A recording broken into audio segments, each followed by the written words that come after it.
কাফনের কাপড় মাথায় ময়দানে আই ছুটে যাই, কাফনের কাপড় মাথায় ময়দানে আই ছুটে যাই, বিলিয়ে দে না তোদের জীবনটাকে। কারা কারা জীবন দিতে রাজি দু হাত আল্লাহকে দেখা।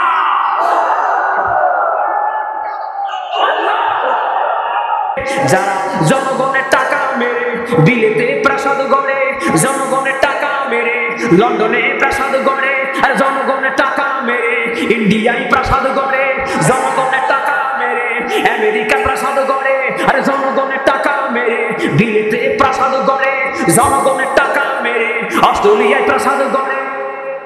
রাজনয় ওদের ধরে আস্ত বলি দিতে হবে।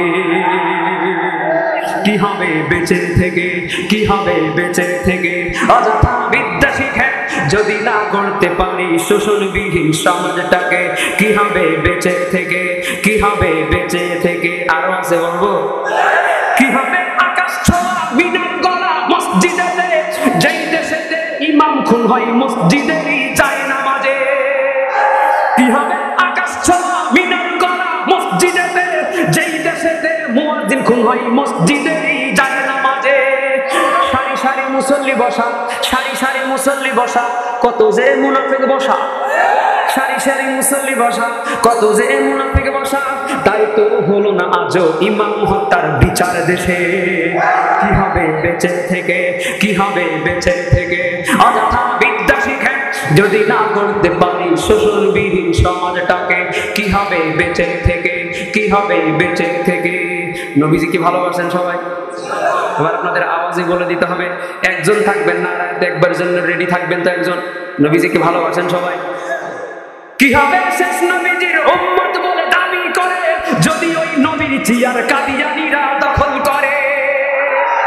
কি হবে শেষ নবীজির উম্মত বলে দাবি করে, যদি ওই নবীর চেয়ার কাদিয়ানীরা দখল করে। নবীজির জন্য যদি রক্তের বহে নদী, নবীজির জন্য যদি রক্তের বহে নদী, তবুও হটবো না এই দাবি থেকে। কাফনের কাপড় মাথায় ময়দানে আই ছুটে যাই, কাফনের কাপড় মাথায় ময়দানে আই ছুটে যাই, বিলিয়ে দে না তোদের জীবনটাকে। নবীর জন্য কারা কারা জীবন দিতে রাজি দু হাত আল্লাহকে দেখা।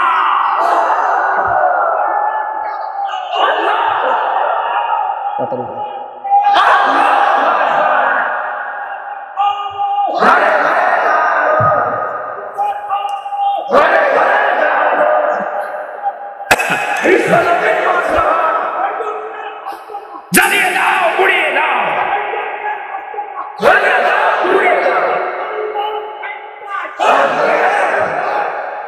শুনেন। অনেকে বলবে যে হুজুর কাদিয়ানী নিয়ে আপনাদের এত আপত্তি কেন? কারণ অনেকে বলবে, অনেক নাস্তিকপন্থী লোকেরা বলবে যে এদেশে হিন্দু আছে, খ্রিস্টান আছে, নাস্তিকও আছে, কাদিয়ানীও থাকবে, আপনাদের সমস্যা কি? ইসলাম তো সবার অধিকার দিয়েছে। আমি বলবো ইসলাম সবার অধিকার দিয়েছে, নিজ পরিচয় বেশে ছদ্মবেশে কারো থাকার অধিকার দেয় নাই। বাংলাদেশ পরিচালনার জন্য আমার আগে আমার আবুজর ভাই বলেছেন জাতীয় সংসদের অধিবেশন হয়, যদিও দেশ পরিচালনা ছাড়া অন্য অন্য ফালতু কেসাল মাঝে মাঝে সেখানে করা হয়। কথা বলেন ঠিক কিনা? আপনারা বলেন জাতীয় সংসদের অধিবেশনের গুরুত্ব বেশি না আজকের এই কোরআনের অধিবেশনের গুরুত্ব বেশি?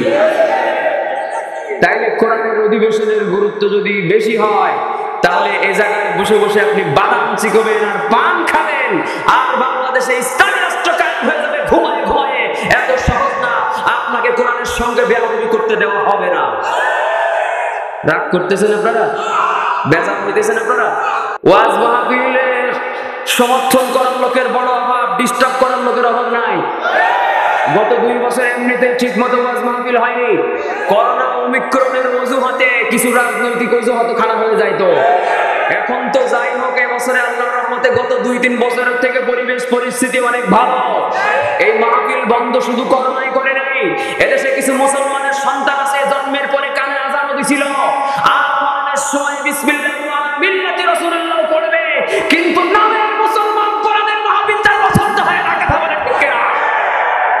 কোরআনের মাহফিলের সাথে শত্রুতা করার লোকের বড় অভাব, কোরআনের মাহফিলের সঙ্গে বন্ধুত্ব করার লোকের অভাব, শত্রুতা করার লোকের অভাব নাই। আজকে এই গ্রামে যারা আমরা আছি, অন্তত সবাই তাকে সাপোর্ট করতে চাই। রাজি আছেন সবাই? সবাই রাজি আছেন? একটু পরীক্ষা নিব, ছোট্ট পরীক্ষা, তারপরে বয়ান শুরু হবে। পরীক্ষা দিতে কি রাজি? সবাই রাজি? আমি নারায়ে তাকবীর বললে আপনারা কি বলবেন? আল্লাহু আকবার অর্থ কি? হ্যাঁ, আল্লাহই সব থেকে বড়, ঠিক কিনা? এদেশে কিছু ভণ্ডরা আছে যারা পীররা দৃশ্যমান না অদৃশ্য ভাবে নাকি তাদের পীর আসে, পীর আসলেও তারা মাঝে মাঝে দাঁড়ায় যায়, আছে না নাই? কিন্তু আমরা এখন আল্লাহ জিনের যার দৃষ্টি সবখানে বিরাজমান সেই মহান রব্বুল ইজ্জতের বড়ত্ব কামনা করে আমি একটু নারায়ে তাকবীর বলবো। যার যার গরম জায়গা ছেড়ে আল্লাহু আকবার বলে দাঁড়াতে হবে। আপনারা কি রেডি আছেন?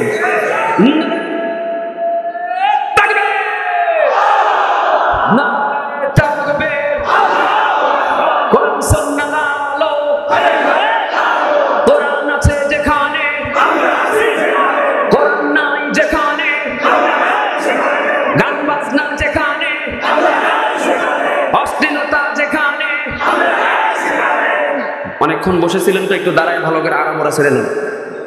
মাজা টাজা যদি ঘুরানো লাগে হাতটা ভালো করে ঝাড়া দিয়ে নেন, পাটাও ঝাড়া দিয়ে নেন। বসলে তো না মোটামুটি মোনাজাতের আগে ওঠা না লাগে, ঠিক আছে না? এবার আগায় আগায় বসেন, ফাঁকা জায়গা হয়ে বসলে আবার দাঁড়ানো লাগতে পারে, সামনে আগায় আগায় বসতে হবে। সম্মানিত হাজিরিন, আমি যে কথা বলছিলাম, আমাদের দেশের মুসলমানদের এক পথে আসার বড় অভাব। আমি আজকে আগে আগে আসছি এই ওয়াজে, প্রায় সব বক্তার ওয়াজে শুনছি, আসার পর থেকে যারা কথা বলছে সবার একই কথা, আমাদের ঐক্যের বড় অভাব। 90% মুসলমানের দেশে ইসলামী রাষ্ট্র কায়েম নাই। কেন কায়েম নাই? এজন্যই আমরা একে অপরে লাফালাফি, কুদাকুদি, ফালাফালি, গুতাগুতি নিয়ে ব্যস্ত আছি। ওই যে এক বক্তা আমার আগে ওয়াজ করছিল যে টুপির ব্যাখ্যা চলে এদেশে, টুপির ডিজাইন থেকে ব্যাখ্যা চলে, যে টুপির মধ্যে মা ফাতেমা, মা আলী, আশারাই, মুবশশরা সব আছে। টুপির ডিজাইন ব্যাখ্যা করে করে বলে। আবার বক্তা দেখলাম যে স্টেজে বসে আরেকজনের মাথার থেকে 5 কোটি টুপি নিয়ে ছিঁড়ে নর্দমায় ফেলেছে, বলেন নাউজুবিল্লাহ।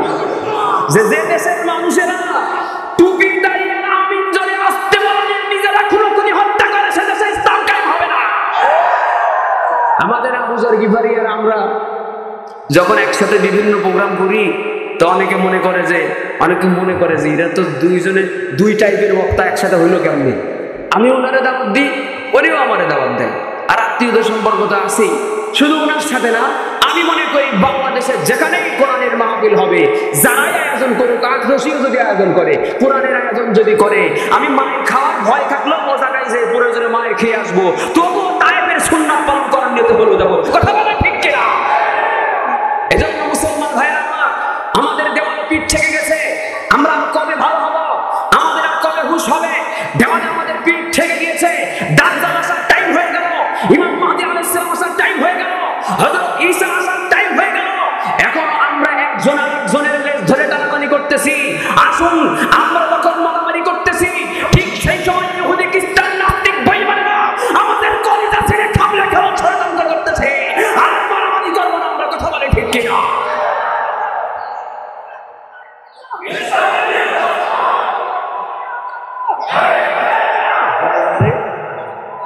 বসে বিপ্লব মানে জীবন দেওয়া, বসে থাকা নয়, সে কোনদিন আসবে না রে করো যদি ভয়, ঠিক কিনা? সত্যের পক্ষে গান গায় বলে আমি বিদ্রোহী, সত্যের পথে ডাকি বলে আমি বিপ্লবী। সত্যের পক্ষে গান গায় বলে আমি বিদ্রোহী, সত্যের পথে ডাকি বলে আমি বিপ্লবী। কোরআনের কথা বলি তাই বলে আমাকে মৌলবাদী, কোরআনের কথা বলি তাই বলে আমাকে মৌলবাদী, জিহাদের কথা বলি তাই বলে আমাকে জঙ্গিবাদী। আমি বিদ্রোহী, বিদ্রোহী, বিপ্লবী, মৌলবাদী, কেন জঙ্গিবাদী? বিদ্রোহী, বিপ্লবী, মৌলবাদী, কেন জঙ্গিবাদী? জন্মের পরে কানে আজান কি দেয়নি, তুমি মৌলবাদী ছাড়া হওনি। জন্মের পরে কানে আজান কি দেয়নি, তুমি মৌলবাদী ছাড়া হওনি। তবে মরণের পরে যা যা পড়াবে, মরণের পরে যা যা পড়াবে, তখন কোথায় পালিয়ে যাবি, ঠিক কিনা? বিপ্লবী, বিদ্রোহী, মৌলবাদী, কেন জঙ্গিবাদী, বিপ্লবী বিদ্রোহী মৌলবাদী কেন জঙ্গিবাদী? কি মনে করে ওই হনুমান দাড়ি টুপি দেখলেই তালেবান? কি মনে করে ওই হনুমান দাড়ি টুপি দেখলেই তালেবান? তবে সিংহের চেয়েও বেশি ভয় পাই বাঘের চেয়েও বেশি ভয় পাই, তবে সিংহের চেয়েও বেশি ভয় পাই বাঘের চেয়েও বেশি ভয় পাই মাথায় পাগড়ি দেখে যদি। বিপ্লবী বিদ্রোহী ভয় পাইলে আমি পাগড়ি ছাড়বো না, কোনো অসুবিধা আছে? বিপ্লবী বিদ্রোহী মৌলবাদী কেন জঙ্গিবাদী? কোরআনের কথা বলি তাই বলে আমাকে মৌলবাদী, কোরআনের কথা বলি তাই বলে আমাকে মৌলবাদী, জিহাদের কথা বলি তাই বলে আমাকে জঙ্গিবাদী। আমি বিদ্রোহী বিদ্রোহী বিপ্লবী মৌলবাদী কেন জঙ্গিবাদী? বিপ্লবী বিদ্রোহী মৌলবাদী কেন জঙ্গিবাদী? এরপর একটু কইলে মা বোনেরা আমাকে রাগ করবে, কি বলবো নাকি? হ্যাঁ, বেহায়া নারীর এই কেমন কথা, বোরখা দেখলেই মাথায় ব্যথা। বেহায়া নারীর এই কেমন কথা, বোরখা দেখলেই মাথায় ব্যথা, ঠিক কিনা? আমাদের মা বোনেরা অনেক সময় আমাদের দেশে প্রগতির নামে, সম অধিকারের নামে আন্দোলন করে, ঠিক কিনা? সম অধিকার লাগবে ওনাদের, তাহলে তোমার ভ্যান চালানো লাগবে। হ্যাঁ, তোমার কি বলে হাত জোয়ার সব কান্দে করে নিয়ে মাঠে যে প্রচন্ড রোদের মধ্যে লাঙ্গল চষে দেখো কেমন লাগে। চাচা করে বলে তো তুমি কিছু মনে করো না, চাচা গাছ কাটে আর কি, দাদা গাছ কাটে, দাদি কয় তেলের মতো। একদিন গাছের মাথায় উঠে দেখো দাদার কত ঘাম ঝরে, কথা বলে ঠিক কিনা? আমাদের দেশে যারা এই সম অধিকারের নামে আমাদের মেয়েদেরকে রাস্তায় নামানোর চিন্তা ভাবনা করতেছে, এদেরকে কাছে আমি বলবো, তোমাদের এই সম অধিকার যখন শাকিব খান 2টা মেয়ের জীবন নষ্ট করে দিয়েছে, তখন তোমাদের এই নারীর সম অধিকারের স্লোগান গিয়েছিল কোথায়? যখন হিরো আলমের মতো এক পাঙ্কুবাজ বলা 2 দিন পর পর এক মেয়ের জীবন নষ্ট করে ডিভোর্স খেলা করে, এদেশের মিডিয়া নষ্ট করে, তখন তোমাদের এই নারীর অধিকারের স্লোগান যাই কোথায়? কথা কি মিথ্যা বললাম আমি? হ্যাঁ, শাকিব খানের নাম তো এখন একটা চেঞ্জ হয়ে গেছে, সে নাম তো এই ওয়াজে বসে বলা যাবে না। ও যেখানে যায় সেখানে একটা করে দিয়ে আসে, তাও বাংলাদেশে যায় না, ইন্টারন্যাশনাল জায়গায় নিয়ে যায়। আমেরিকায় গেল, 7-8 মাস থেকে আসলো গ্রিন কার্ড পাওয়ার লোভে, তো ওখান থেকে আসার পরে শুনি যে বুবলির ঘরে একটা আসছে। তার কিছুদিন আগে, কয়েক বছর আগে হঠাৎ করে দেখলাম যে আর এক মহিলার নাম কি জানি, হ্যাঁ অপু বিশ্বাস, এর নামটা মতো আবার কষ্ট করে মুখস্থ করা লাগে, তো এর ঘরেও একটা দিয়ে আসছে। আবার আর বুড়া মহিলা সেদিন সাংবাদিক সম্মেলন করে এসে বলছে, এই দুটোর আগে আমার একটা দিছে, আমার ছেলে তো এখন বিয়ে দেওয়ার মতো হয়ে গেল, এটাও সাকিবের ছেলে। তো আমাদের দেশে আলেম ওলামা একটু বস্তা নিয়ে হোটেলে বেড়াইতে গেল, তোমরা আমাদের কাছে কাবিন নামা খোঁজার সাহস দেখাও। আমরা কি কাবিন নামা কি সাথে করে নিয়ে ঘুরে বেড়াই নাকি? কাবিন নামা খোঁজে আমাদের কাছে, আলেমরা বউ নিয়ে ঘুরতে গেলে কাবিন নামা খোঁজে। আর শাকিব খানের মতো বাংলাদেশের গ্রেট লুচ্চা, তার কোনো বিচারে দেশে হয় নাই, কথা বলে ঠিক কিনা? হিরো আলম তো একটা সিডি ব্যবসায়ী, ডিশ কেবলের ব্যবসায়ী, ঠিক কিনা? ডিশ কেবলের ব্যবসায়ী, ও ভাইরাল হয়েছে অশ্লীলতা করে, ও ভাইরাল হয়েছে অশ্লীলতা করে। এখনো পর্যন্ত একটার পর একটা মেয়ের জীবন নষ্ট করতেছে। এদেশের কোন বুড়া খাটাস মহিলা কিছু আছে নাস্তিকদের পক্ষে, মাঝে মাঝে বলে এদেশে পর্দা চলবে না, রাষ্ট্র ধর্ম ইসলাম চলবে না, এরা কেউ এদের ব্যাপারে কোনো কথা বলে নাই। আমরা বলবো ইসলাম ক্ষমতায় আসবে, তোমরা চাইলেও আসবে, না চাইলেও আসবে। আমরা যতই কুদাকুদি ফালাফালি মারামারি করি, ইমাম মাহদী আলাইহিস সালাম যখন আসার টাইম হয়ে যাবে, তখন কোনো কুদাকুদি থাকবে না, এক কালেমার পতাকা দ্বারা চলে আসবো। নাস্তিক মুক্ত পৃথিবী গর্ব কথা বলে কিনা?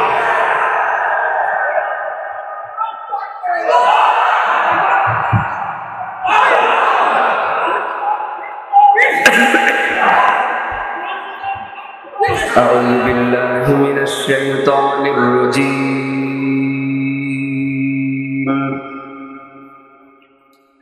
بسم الله الرحمن الرحيم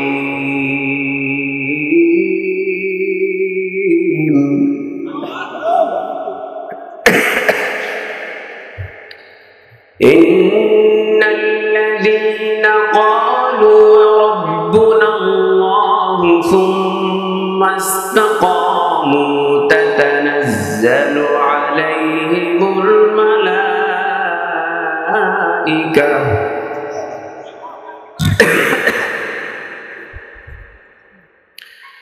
تتنزل عليهم الملائكة ألا تخافوا ولا تحزنوا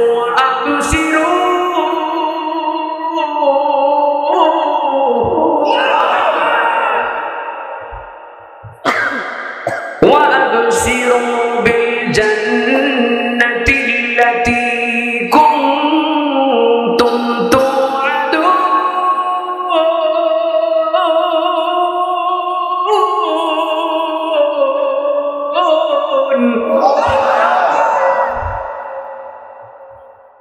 وأبشروا بالجنة التي كنتم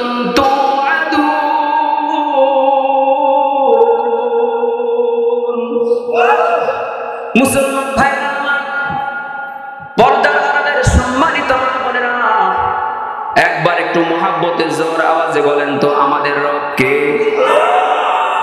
আল্লাহর নাম বললে লাভ না লস, পীরের নাম নিলে লাভ না লস, নেতার নাম নিলে লাভ না লস, মানুষের নাম জপলে লাভ না লস, লাভ কার নামে? সবাই যারা আমার কথা বুঝতেছেন না? আশেপাশের এলাকায় তো আমার বাড়ি, আমার ভাষা না বোঝার কোনো কথা না। আগামী কয়েকদিন পরে চলে যাব ওই রাঙামাটি খাগড়াছড়ি প্রায় 2 সপ্তাহ সফরে। ও জায়গার মানুষেরা আমার ভাষা না বোঝাটাই স্বাভাবিক। শুদ্ধ ভাষায় কথা বলবো, যারা শুদ্ধ ভাষা বুঝে তারা ওয়াজ বুঝবে, নাইলে ওদের মতো তো আর এক ভাষায় কথা বলা সম্ভব। আমার ভাষা যারা বুঝতেছেন, ও জালালপুর দরবার দরগাপাড়া এলাকার মুসলমান ভাইরা, ও পর্দার আড়ালের মা বোনেরা, আমার কথা যারা বুঝতেছেন একটু দয়া করে কৃপণতা করবেন না।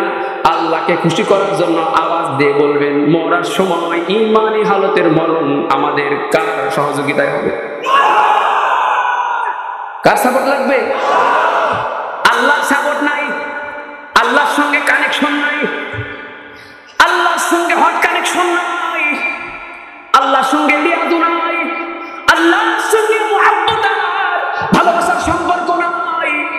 যুবকের সম্পর্ক হয়েছে অ্যান্ড্রয়েড মোবাইলের সঙ্গে, সম্পর্ক হয়েছে তোমার আর্জেন্টিনার সঙ্গে, সম্পর্ক হয়েছে তোমার ব্রাজিলের সঙ্গে, সম্পর্ক হয়েছে তোমার মেসি আর মদ্দার সঙ্গে, ঠিক কিনা? সম্পর্ক হয়েছে তোমার গার্লফ্রেন্ডের সঙ্গে, কথা তো এবার আসতেই হবে, আরো জোরে বলেন। এমন সম্পর্ক বানাইছে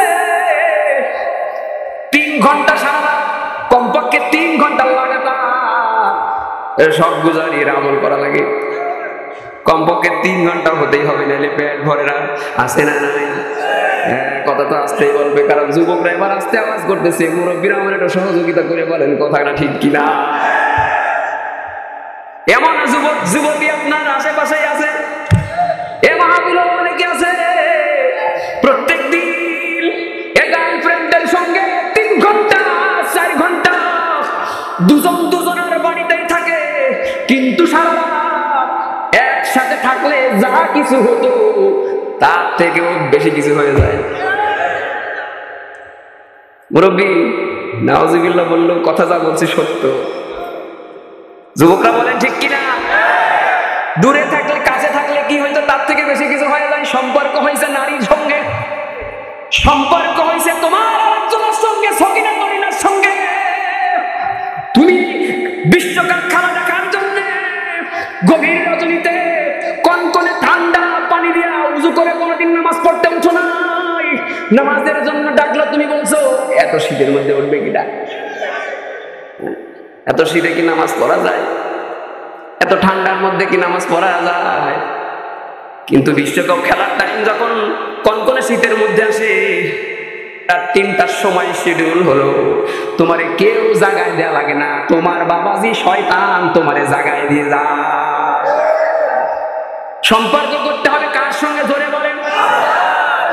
এই দরগাপাড়া এলাকার মুসলমান আল্লাহর নাম বলতে কি কোনো আপত্তি আছে? আমি কোনো পীরের ওয়াজ করার জন্য এ জায়গায় বসি নাই। আমি আল্লাহর কোরআন থেকে কথা বলবো, আল্লাহর বান্দাদের আল্লাহর সঙ্গে জুড়ে মেরে দেওয়ার জন্য কিছু কথা বলবো। কিছু মানুষের কথা ভালো লাগবে, কিছু মানুষের খারাপ লাগবে। কিছু মানুষ আগামীকাল চায়ের দোকানে বসে আমার নামের প্রশংসা করবে, আর কিছু মানুষ আপনার সামনে প্লেস না পাইলো ওর ক্যাটাগরির কিছু মানুষদেরকে সাথে নিয়ে বলবে, হুজুর কোথা থেকে একটা নিয়ে আসছিল, ওয়াজ না করে খালি রাজনীতি করছে। এই কথা বলার কারণে যদি এই জালালপুর এলাকায়, দরগাপাড়া এলাকায় আমারে আর কোনোদিন দাওয়াত না দেওয়ার সম্মিলিত সিদ্ধান্ত গ্রহণ করা হয়, তারপরেও আল্লাহর সঙ্গে বান্দাদের জুড়ে মিলে দেওয়ার এই বিশ্ব সেরা বিষয়বস্তু নিয়ে আমি যে কথা শুরু করছি, এই কথা কি আমি সাইড করে চলে যাব? ভালোবাসা করবো কার সঙ্গে? যুবকরা আওয়াজ করে বলেন, কার সঙ্গে ভালোবাসা করবো?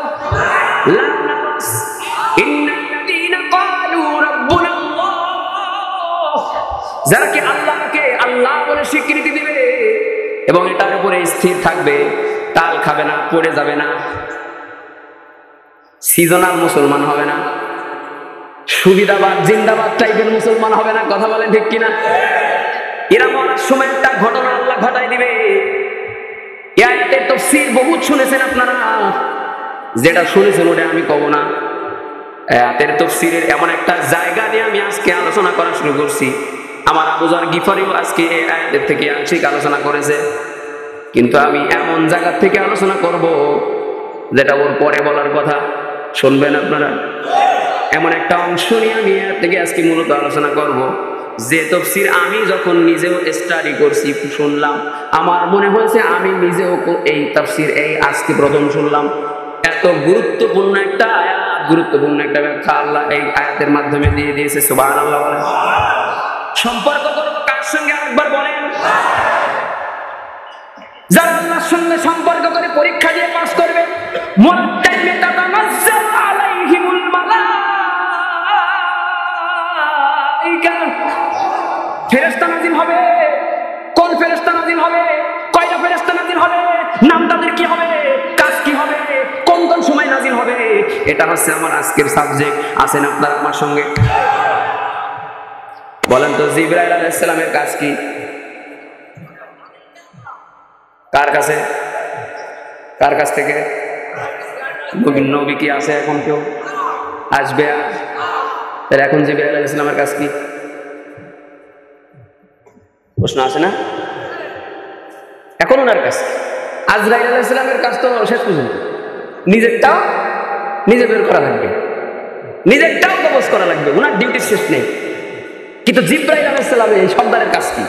নবী তো আর আসবে না, আসবে তো ওনার কাজ নেই? বুঝে খাবে? কাজ তো আছেই, ঠিক কিনা? এই প্রশ্নের উত্তরের দরকার আছে না? আল্লাহ আমাদের মোনাজাত পর্যন্ত বসে থেকে এই প্রশ্নের উত্তর নিয়ে এই আয়াতের একটা গোপন তাফসীর শুনে বাড়ি যাওয়ার তৌফিক দান করুক। বলেন আমিন। এর মাঝেও কিছু লোক উঠবে, তাদেরকে উঠতে দিবেন। তবে এই উঠার কারণে যদি আরো 3 জন বয়ান শোনানো উঠে চলে যায় আর আমার তাফসীরের মনোযোগ নষ্ট হয়ে যেটা বলতে চাইছিলাম ওটা না বলতে পারি, তাহলে মামলা করে দেবো। তবে মুরব্বী যারা আছে, মাজায় ব্যথা, হাঁটুতে ব্যথা, প্রাকৃতিক প্রয়োজন হতেই পারে। যারা উঠবে তাদের তো দেখলেই বোঝা যাবে, মাজার অবস্থা, দাঁড়ির অবস্থা বোঝা যাবে না? দেখলেই বোঝা যাবে যে উনি মাযুর, ওনার জন্য অগ্রিম সুবিধা গ্রহণ করা লাগবে। কিন্তু যুবক যেটা বসে আছো, তুমি 3-4 ঘন্টা বসে বসে ফ্রি ফায়ার এরকম খেলে নাচানাচি করো, তখন তোমার জাগান দেয় না প্রাকৃতিক দুর্যোগে যাওয়া, তোমার ওয়াজে আসলেই জাগান দেয়, তোমার জিনিসপত্র সব ঢিল বানায় ফেলছো উল্টা পাল্টা থেকে। কথা বলে ঠিক কিনা? পরীক্ষাটা ওদের কিরকম স্বাস্থ্যকর। আমারা দেখে অনেকে মনে করতেছে যে এত অল্প বয়সের হুজুর এত অ্যাডাল্ট কথাবার্তা বলে কেন? আমার বয়স অল্প, আপনারা কেনা কইছে? ওরে সুবহানাল্লাহ, এখন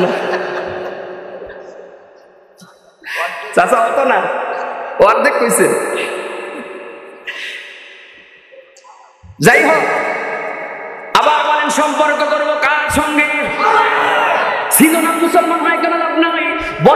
শুরু হয়ে গেছে, ওই সময় নামাজ পড়ে না। যখন ওয়েদার ভালো থাকে ওই সময় নামাজ পড়ে। এটা হচ্ছে সিজনাল মুসলমান, ঠিক কিনা? যখন কনকনে শীতের টাইম হয়ে গেছে তখন শীতে ঠান্ডা পানি দিয়ে নামাজ পড়বে না। যখন নাতিশীতজ্ঞ একটা আবহাওয়া থাকে, শান্তি লাগে পানি দিলে, ওই সময় তুমি নামাজ পড়তে যাও, তুমি হচ্ছে সিজনাল মুসলমান। কথা বলেন ঠিক কিনা? আমি যে সুসংবাদের ঘোষণা আজকে দিতে চাইছি, এরকম সুবিধাবাদ জিন্দাবাদ, এরকম মুনাফিক টাইপের কোন ব্যক্তির জঙ্গে এই সুসংবাদ প্রযোজ্য না। কথা বলেন ঠিক কিনা? আল্লাহকে আল্লাহ বলে স্বীকার করলে লাভ আছে, লাভ আছে। কি লাভ আছে? বনি ইসরাইলের 3 জন যুবক, বুখারী শরীফের হাদিসে আসছে, বনি ইসরাইলের 3 জন যুবক ঘুরতে ঘুরতে হঠাৎ করে পাহাড়ের গুহার মধ্যে আশ্রয় নিয়েছে। ঝড় বৃষ্টি বাদল হইতেছে, রাত্রি কাটানোর জন্য গুহার মধ্যে আশ্রয় নিয়েছে। বাতাসের কারণে গুহার মুখের মধ্যে বিশাল বড় একটা পাথর এসে গুহার মুখ আটকায় দিয়েছে। এ হাদিস আপনারা অনেকেই জানেন, পুরাটা বলা আমার উদ্দেশ্য না। এখন এমন অবস্থায় গুহার মুখ আটকে আছে, কিছুক্ষণের মধ্যেই অক্সিজেন গুলো বের হওয়া বন্ধ হয়ে যাবে। কিছুক্ষণের মধ্যেই অক্সিজেন বের হওয়া বন্ধ হয়ে যাবে, আর শ্বাস প্রশ্বাস নেওয়ার। এখনো বাদাম খাই রে, এত বাদাম পাগল, সর্বনাশ। এটা অক্সিজেনের রস করতেছি না, গুহার মধ্যে অক্সিজেনের রস করলাম না, এর বাদাম অক্সিজেন, ও বাদাম ছাড়া বাঁচবে না।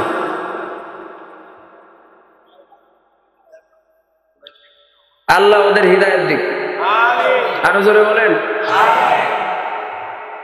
দরগা পড়া এলাকার মুসলমান, অক্সিজেন বন্ধ হয়ে যাওয়ার মতো হয়েছে। 3 জন ব্যক্তি এবার পরামর্শ করতেছে, কেউ নাই, মোবাইলের ব্যবস্থা কি ছিল নাকি? যে বাড়ি ছেলে আছে, মোবাইল করে দিয়ে বাজান, তোর বাপ মাঠের মধ্যে বিপদে পড়ছে, তাড়াতাড়ি এসে উদ্ধার কর। এ সুযোগ কি ছিল? একটা জায়গা আছে টেলিফোন করার মতো, মোবাইল লাগে না, সে জায়গা কোনটা? আমাদের যখন বিপদ হয় আমরা কার কাছে যাব? তাহলে সেরে কি তদবির দেওয়া কবিরাজ খুঁজে বের করো কেন? কথা বলেন। সেরে কি তদবির তোমাদের টাকা খেয়ে খেয়ে কোটিপতি হয়ে গেল, আর তুমি নিজে জাহান্নামী হয়ে গেল। আমার এই ওয়াজ যদি ভালো না লাগে তারপরেও কিচ্ছু করার নাই। আল্লাহ তাআলা বলেন, ওয়াস্তাঈনু বিস-সাবরি ওয়াস-সালাহ, ইন্নাল্লাহা মা'আস-সাবিরিন।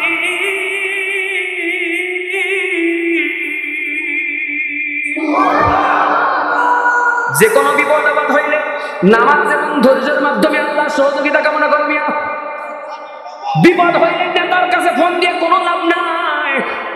নেতার কাছে ফোন দিয়ে বলে, বাজান আপনি ছাড়া আমার আর কেউ নাই। আছে না নাই? জোরে বলেন, আছে না নাই?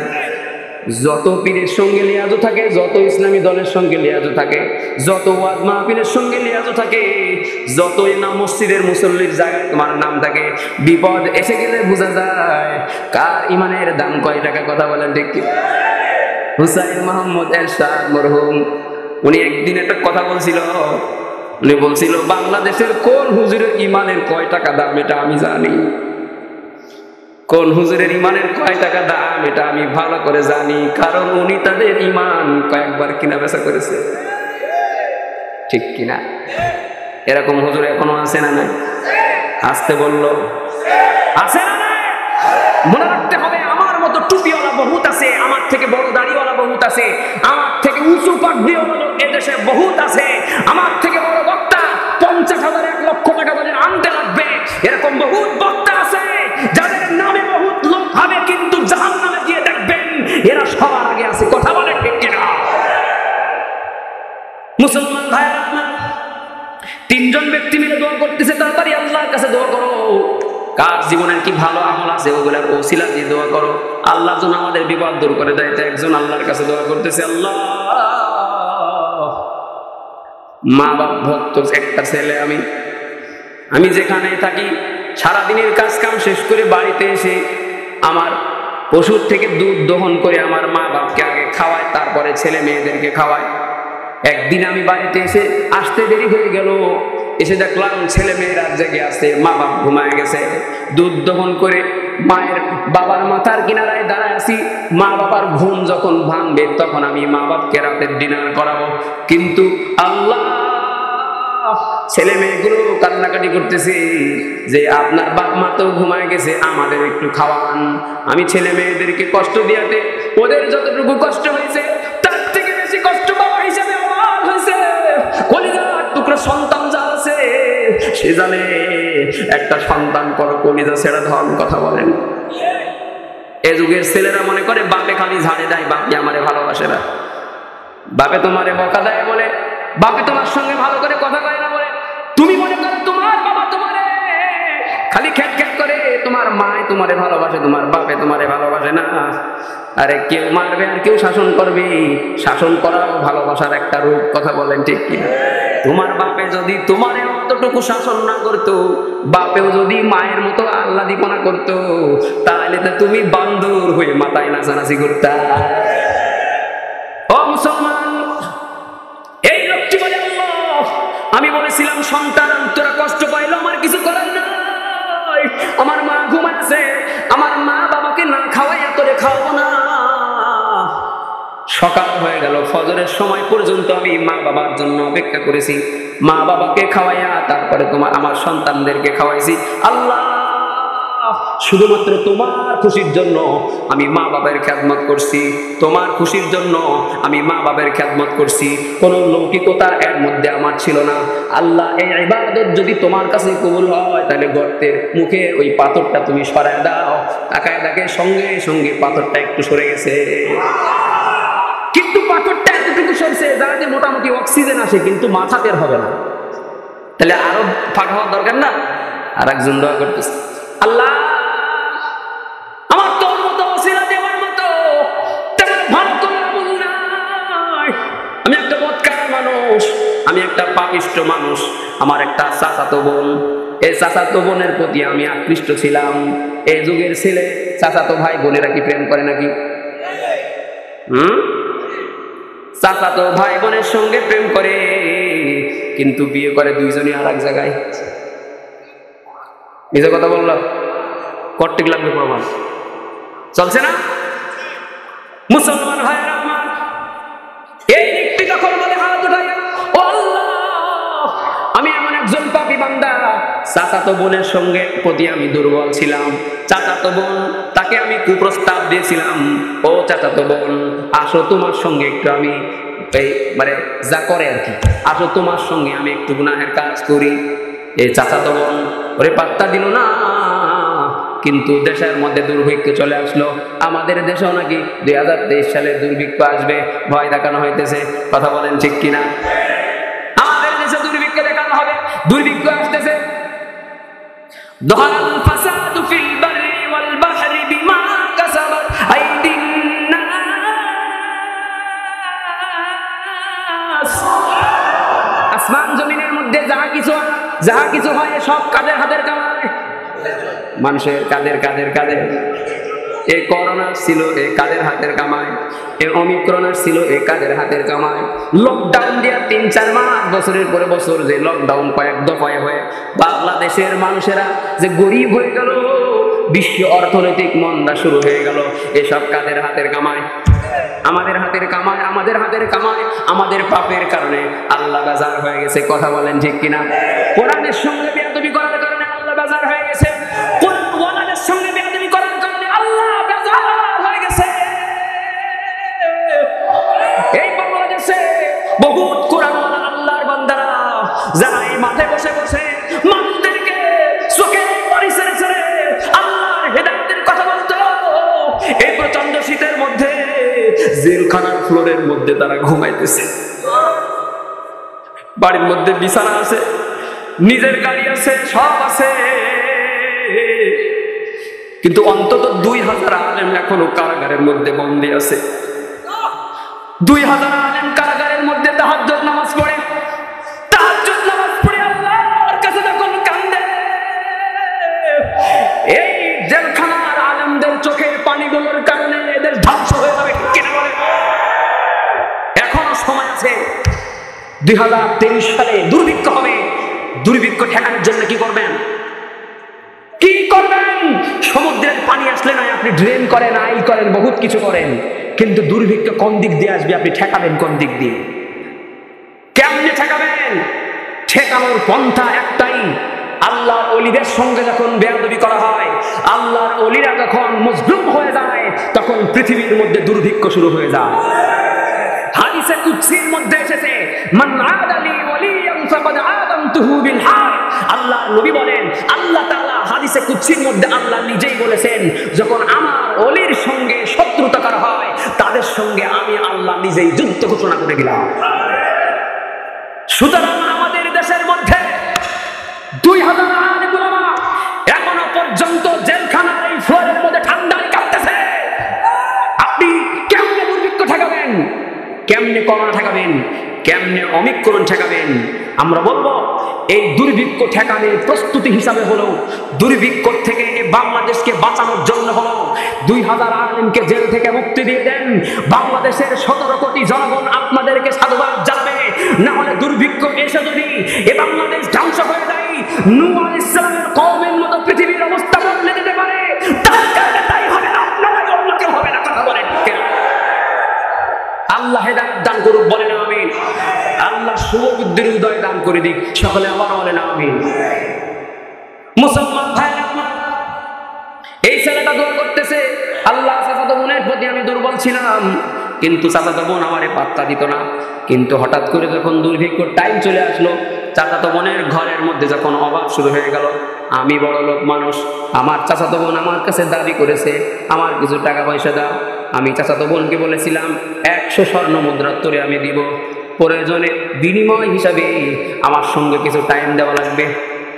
বললো না কেউ নাউজুবিল্লাহ?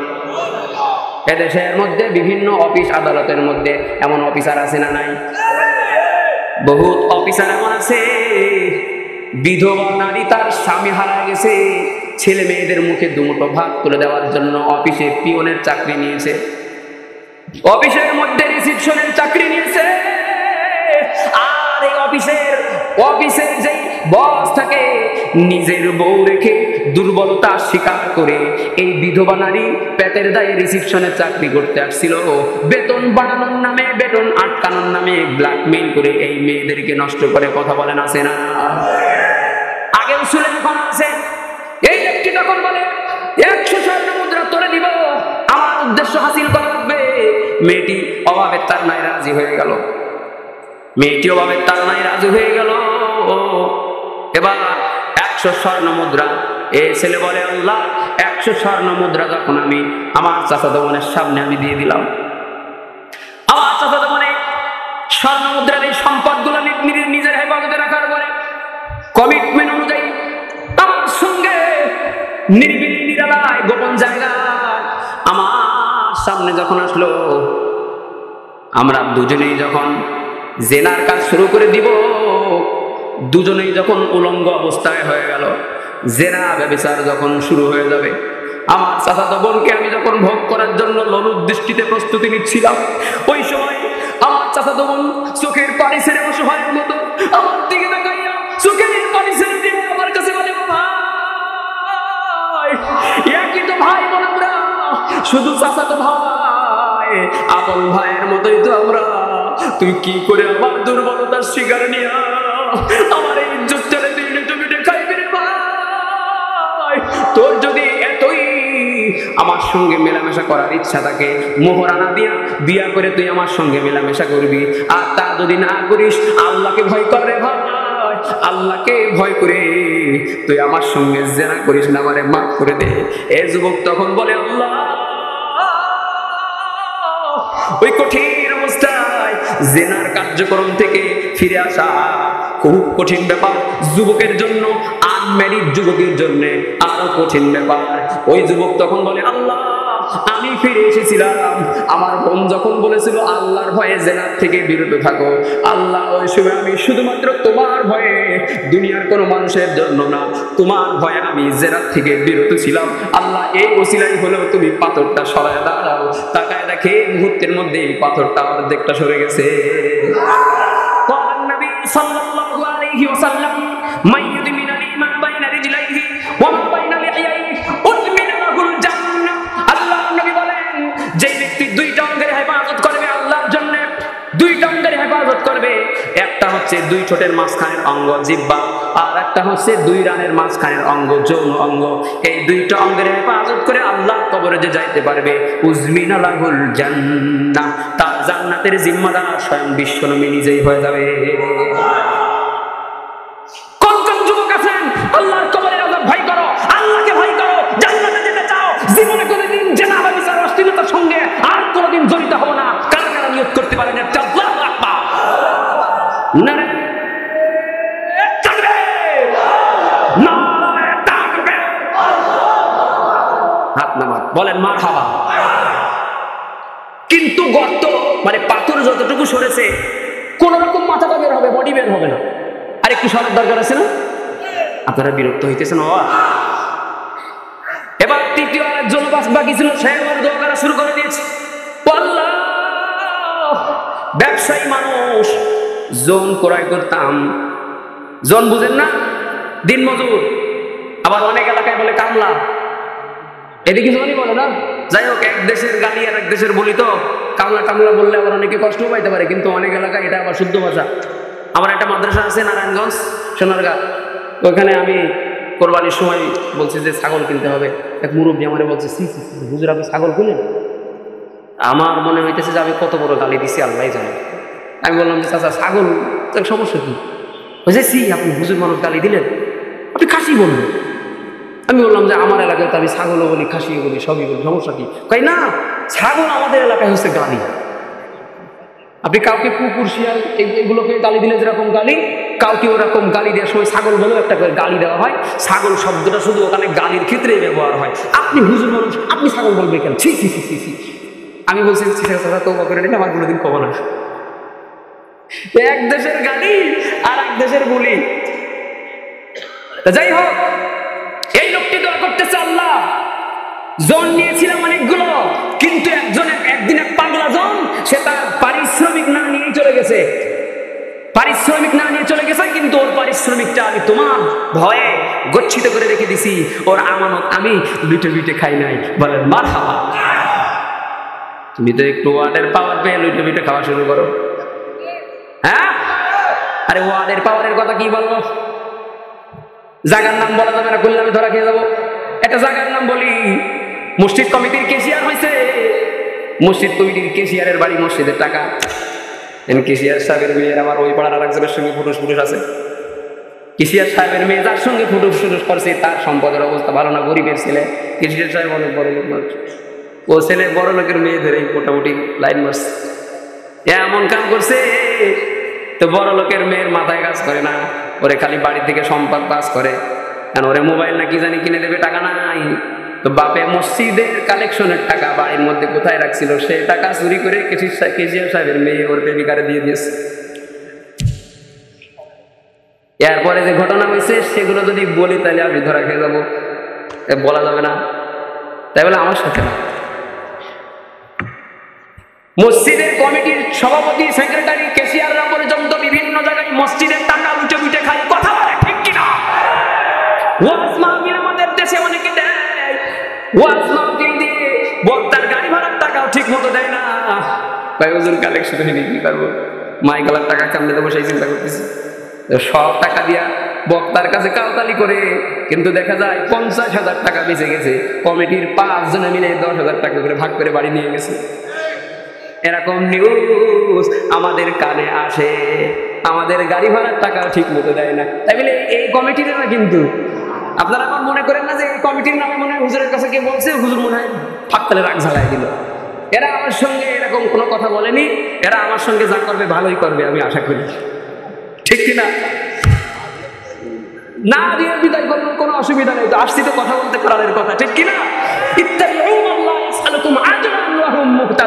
কিচ্ছু লাগবে না, আল্লাহর নবী তো দাওয়াত দিতে গিয়ে মায়ের খাইছে, আমার তো মায়ের দেননি, দুটো খাইতে তো দিচ্ছে।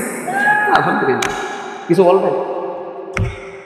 তো এই লোকটি দোয়া করতেছে, আল্লাহ পারিশ্রমিক না নিয়ে যখন লোকটা চলে গেল, ওর টাকা আমি গচ্ছিত করে রাখছি, শুধু তাই না, ঘরে ফালাই রাখি নাই, ওর টাকা দিয়ে আমি 2টা গরু ছাগল কিনছি। এই গরু ছাগল আমার দায়িত্বে পালছি, এই গরু ছাগলে বাচ্চা দিয়েছে, বাচ্চা দিয়েছে, বাচ্চা দিতে দিতে বিশাল বড় গরু ছাগল মহিষের একটা পাল হয়ে গেছে। মুমিনরা বুদ্ধিমান হয়। বহুত বছর পরে ওই লোকটি এই মালিকের কাছে আসছে, দেন আমার পারিশ্রমিক দেন। বহুত বছর পরে শোনেন, বান্দার হক মেরে খাবেন না কোনোদিন। বান্দার হক আল্লাহ ক্ষমা করবে, বান্দার হক আল্লাহ ক্ষমা করবে। সারা জীবন সুদের টাকা দিয়া কোটিপতি হইয়া বড় লোক হইয়া বুড়ো কালে গেছো হজ করতে, সুদের টাকা দিয়ে হজ করে আসছো। তোমার হজ কবুল হওয়া তো দূরে থাক, জন্য অপেক্ষা করতেছি। ও মুসলমান, দিলের কান লাগায় কথাটা শুনেন। এই লোকটিকে যখন পারিশ্রমিক নেওয়ার জন্য জিজ্ঞাসা করেছে, এ মালিক তখন এই শ্রমিকদের নিয়ে বলে, তোমার পারিশ্রমিক দিতেছি। তো বিশাল বড় ফিল্ডে নিয়ে গেছে। ফিল্ডে নিয়ে বিশাল গরু, ছাগল, উট, মহিষ, ভেড়ার একটা বিশাল বড় ফিল্ড আছে। এগুলো দেখায় বলে, নে তোর পারিশ্রমিক নে। আল্লাহু আকবার, নে তোর পারিশ্রমিক নে, দা। ও কয় যে আমি এতদিন পরে আইছি বলে কি আপনি আমার সাথে ঠাট্টা করতেছেন? হ্যাঁ, আমি গরিব মানুষ হতে পারি, কিন্তু আমি আমার প্রাপ্য নিতে পারছি। আপনি আমার প্রাপ্য না দিয়ে আমার সঙ্গে মস্কারা করতেছেন।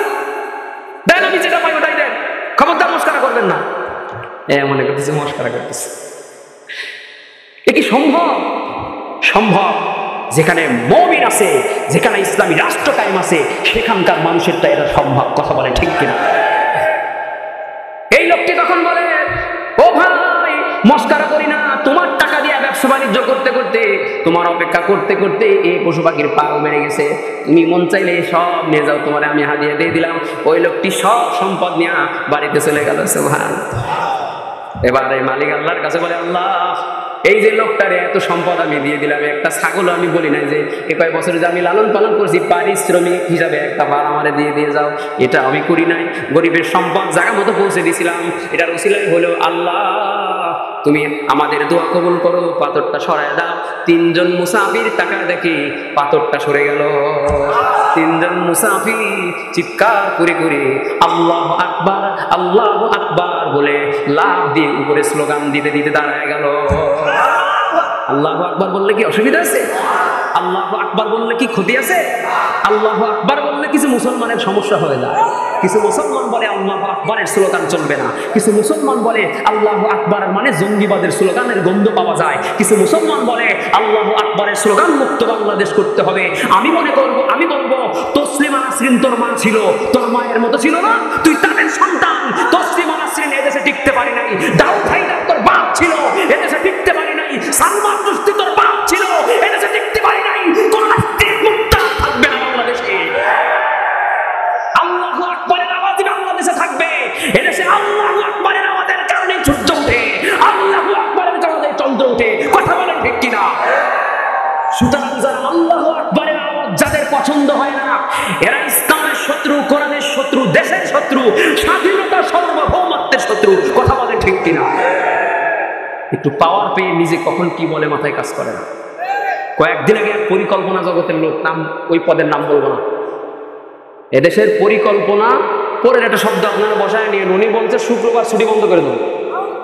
মানে পরিকল্পনা দেখেন, বলছে শুক্রবার ছুটি বাংলাদেশে রাখবো না। কারণ কি? কারণ স্পষ্ট, শুক্রবার ছুটি বন্ধ করে দিলে জুম্মার নামাজ হবে না, সাধারণ মানুষ আর পড়বে না, শুধু হুজুরাই পড়বে। সাধারণ মানুষ আর পড়বে না, ছুটি ছাটা সব বন্ধ। খামখেয়ালি আর কি? মরণের টাইম ঘনে আসলে মানুষের মাথায় কাজ করে না। মরণের টাইম হয়ে গেলে মানুষ পাগলের মতো বকতে থাকে, মুখে যা আসে তাই বলতে থাকে। ঠিক কিনা ধরে ধরে বলেন? মুখে যা আসে তাই বলতে থাকে। একবার কয় কোরআন থাকবে না, একবার কয় আল্লাহু আকবার থাকবে না, একবার কয় ওয়াজ মাহফিল থাকবে না, একবার কয় হুজুর মানুষ থাকবে না, একবার কয় মসজিদ মাদ্রাসা থাকবে না। আমি বলবো সব কিছু থাকবে, নাস্তিক থাকবে না বাংলাদেশে। কোরআন থাকবে, কোরআন থাকবে।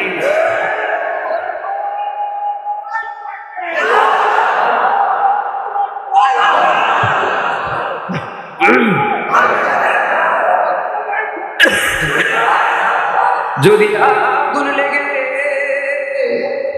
ধ্বংস হয়ে যায়, ধ্বংস হয়ে যায়, যদি আগুন লেগে ধ্বংস হয় পৃথিবীর সব বইয়ের দোকান, তবু বিশ্ব থেকে হারাবে না পবিত্র কোরআন। বলবো যদি আগুনে লেগে ধ্বংস। নকুল কুমার বিশ্বাস এই গজলটা যখন গাইছিল, আমি ওনারে ডাক দিয়া বাইতুল মুকাররমে উঠাইয়া সম্মাননা দিছিলাম। 2016 সালে ইউটিউবে মিলিয়ন মিলিয়ন ভিউ আছে। এটা 20 মিলিয়নের উপরে ভিউ আছে। এই গজলটারে যে আমি ওনারে বাইতুল মোকাররমে যে সম্মাননা দিয়েছিলাম মাদারীপুরে, তো উনি আসছিলেন, এই গজলটা গাইছিল, বলবো? উনি আমারে বলে যে এত হুজুর থাকতে তুমি আমার সংবর্ধনা দিলে কা? তা আমি বললাম যে আমার দেখতে ছোট মনে হলে আমি একটু উল্টো পথের হুজুর, মানে বড় হুজুররাও যা দেখে না আল্লাহ আমার দেখাই দিতেছে, আমি কি করব? কারণ আমি যখন পোস্টারিং করছি ঢাকা শহরের বিভিন্ন জায়গায় আমার শিল্পী গোষ্ঠীর ব্যানারে, তখন বহুত হুজুররা আমার ব্যাপারে বলছে গুমরাহ হয়ে গেছে। কারণ কি? আমার পোস্টারের মধ্যে বিশেষ আকর্ষণে হিন্দুর নাম লেখা, মুকুল কুমার, বিশেষ আকর্ষণে হিন্দুর নাম লেখা। আবার বলে যে এতটুকু মানুষ সে মসজিদের মধ্যে হিন্দুরে উঠাবে, সে মসজিদের মধ্যে হিন্দুরে উঠাবে। বহুত জনে বহুত কথা বলেছিল। নকুল কুমার বিশ্বাস মসজিদের মধ্যে আসলেন, আমি বললাম আপনাকে আমি এজন্যই সম্বর্ধনা দিতেছি, আপনি যেভাবে বাতিলের সামনে হাফ প্যান্ট পরা মেয়ে ছেলেদের সাথে টক শোতে বসে আমরা কথা বলতে পারবো। উনি ওদের সামনে বসে টেলিভিশনের মধ্যে বসে বলে যদি আগুন লেগে ধ্বংস হয় পৃথিবীর সব দোকান, সব বইয়ের দোকান, তবু বিশ্ব থেকে হারাবে না পবিত্র কোরআন। বলেন মারহাবা। যদি আগুনে লেগে ধ্বংস হয় পৃথিবীর সব বইয়ের দোকান, তবু বিশ্ব থেকে হারাবে না পবিত্র কোরআন, তবু বিশ্ব থেকে হারাবে না পবিত্র কোরআন। করবে কেমন করে কোরআন ধ্বংস আগুনের তেজি, করবে কেমন করে কোরআন ধ্বংস আগুনের তেজি। আছে বিশ্ব ভর লক্ষ লক্ষ কোরআনের হাফেজ, তারা আবার ছাপিয়ে আসমানি গ্রন্থ, ছাপিয়ে আসমানি গ্রন্থ, বাঁচাবে ইসলামের মান, তবু বিশ্ব থেকে হারাবে না পবিত্র কোরআন, তবু বিশ্ব থেকে হারাবে না পবিত্র কোরআন। আরে যারা কোরআন ধ্বংস করতে চায় জানে না তাহারা, যারা কোরআন ধ্বংস করতে চায় জানে না তাহারা, এই গ্রন্থের প্রতিপাদক খোদার ফেরেশতা সদা দিচ্ছে পাহারা। এদের আমার বিশ্বনবীর সাধনার ধন, এদের আমার বিশ্বনবীর সাধনার ধন, নকুল কয় রব্বুলের দান। মারহাবা। তবু বিশ্ব থেকে হারাবে না পবিত্র কোরআন, তবু বিশ্ব থেকে হারাবে না পবিত্র কোরআন। যদি আগুন লেগে ধ্বংস হয় পৃথিবীর সব বইয়ের দোকান, যদি আগুন লেগে ধ্বংস হয় পৃথিবীর সব বইয়ের দোকান, তবু বিশ্ব থেকে হারাবে না পবিত্র কোরআন, তবু বিশ্ব থেকে হারাবে না পবিত্র কোরআন। গত কয়েকদিন আগে, 3 দিন আগে নোয়াখালীর মধ্যে, নারায়ণগঞ্জের মধ্যে বাড়ির মধ্যে আগুন লেগে সব পড়ে গেছে, কিন্তু সাংবাদিকদের সামনে কোরআন তুলে ধরে বলে ঘরের মধ্যে 2টা কোরআন শরীফ ছিল, পড়ে নাই, কিচ্ছু হয় নাই। আল্লাহ।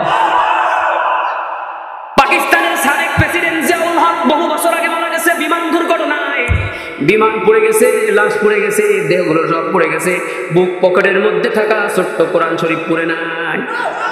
গত কয়েক বছর আগে আমাদের একজন শিল্পী ভাই মরহুম জুনায়েদ জামশেদ রহমতুল্লাহ আলাইহি বিমান দুর্ঘটনায় ইন্তেকাল করছে, সব পড়ে গেছে, বডি পড়ে গেছে, কোরআন শরীফ পড়ে নাই। দেখো পাকিস্তানের জিয়া মরল দুর্ঘটনায় ভাই, দেখো পাকিস্তানের জিয়া মরল দুর্ঘটনায় ভাই, তার বিমান পড়ে ছাই হইল, তবু কোরআন পড়ে নাই। জোরে বলেন আল্লাহু আকবার। আরে যেমন ছিল তেমন আছে, যেমন ছিল তেমন আছে, একটি সূরাও হয়নি ম্লান, তবু বিশ্ব থেকে হারাবে না পবিত্র কোরআন, তবু বিশ্ব থেকে হারাবে না পবিত্র কোরআন। যদি আগুন লেগে ধ্বংস হয় পৃথিবীর সব বইয়ের দোকান, যদি আগুন লেগে ধ্বংস হয় পৃথিবীর সব বইয়ের দোকান, তবু বিশ্ব থেকে হারাবে না পবিত্র কোরআন, তবু বিশ্ব থেকে হারাবে না পবিত্র কোরআন, তবু বিশ্ব থেকে হারাবে না পবিত্র কোরআন।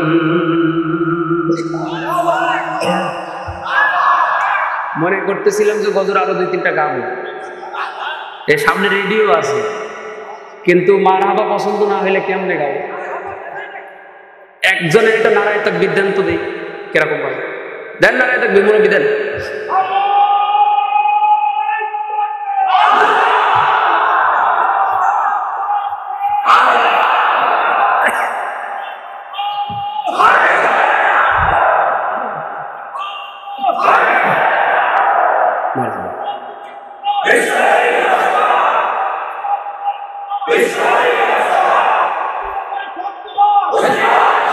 মারহাবা।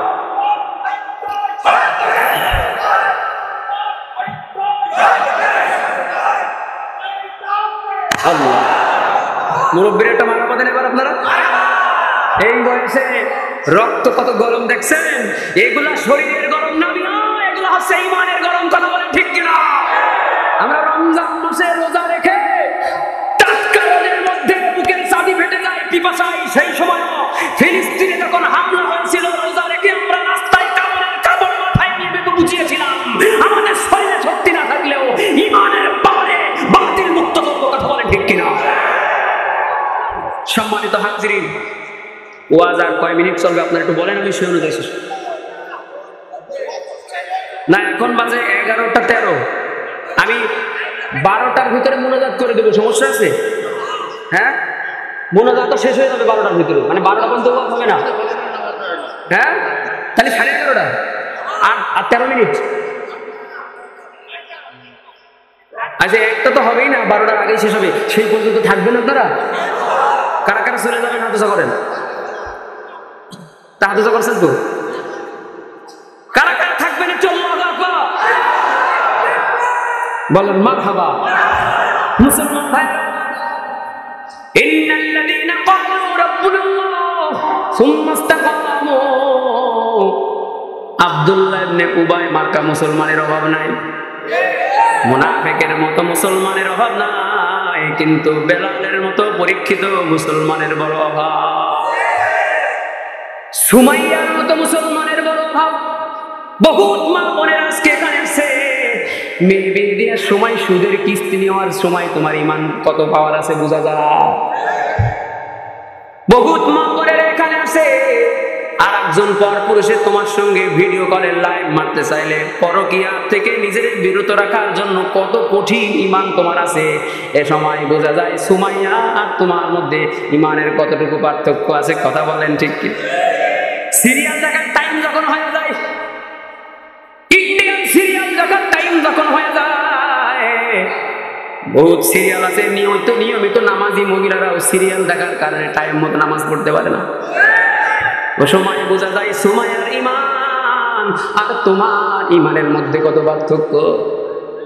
শুনেন, পরীক্ষা দিয়ে রেজাল্ট অর্জন করতে হয়, পরীক্ষা ছাড়া কোনোদিন রেজাল্ট অর্জন করা যায় না। আপনি জিলেবি খাওয়া সুন্নত পালন করার জন্য মাঠে লোক পাওয়া যায়, মাঠে লোকের অভাব হয় না। আপনি খিচুড়ি খাওয়ার লোকে দুরূদ শরীফ পড়তে পারেন, আপনি জিলাপি খাওয়ার লোকে মিলাদ পড়তে পারেন, কিন্তু কাদিয়ানী যখন আমার নবীর চেয়ার নিয়ে টানাটানি করেছে, এই ব্যাপারে আপনার কোনো বক্তব্য বিবৃতি নাই। কথা বলেন ঠিক কিনা? আমার নবীর প্রতি বসেন চাচা, সহজ সুন্নাত। যখন বাংলাদেশের বিভিন্ন প্রাইমারি স্কুলের টিচারেরা, হাই স্কুলের হিন্দু হেডমাস্টারে আমার নবীকে নিয়ে গালিগালাজ করে, সাধারণ শিক্ষকরা চাকরির ভয়ে কথা বলে না, সবগুলো মুনাফিক। কথা বলেন ঠিক কিনা? ও চাকরি দিয়ে আমি করবো কি? যেখানে আমার ইমান টেকে না সেখানে চাকরি দিয়ে আমি করবো কি? ইমান হতে হবে পরীক্ষিত ইমান। পরীক্ষা দেওয়ার পরে রেজাল্ট, পরীক্ষা দেওয়ার পরে পুরস্কার। ত্যাগ স্বীকার করবা, তারপরে পুরস্কার। ত্যাগ স্বীকার যদি না করো তাইলে তুমি হলো ফেলের ছাত্র। ঠিক কিনা? শোনেন, বেলাল রাদিয়াল্লাহু আনহুকে জমিনের উপরে যখন শোয়া দেয়া, বেলালকে জমিনের উপরে শোয়া দেয়া, 4 হাত পাও যখন উত্তপ্ত বালুর মধ্যে বালুর সঙ্গে লাগাইয়া দিয়া, বেলালকে যখন তার মনিব বিশাল বড় চাবুক দিয়ে যখন ঠাস ঠাস করে বেলালের শরীরের উপরে আঘাত করতেছিল, বেলাল তখনও আঘাত বলে মজা নিতেছিল। আল্লাহু আকবার। এই ওয়াজ সবার ভালো লাগবে না। বেলালকে যখন মারে, বেলালের শরীরের চামড়া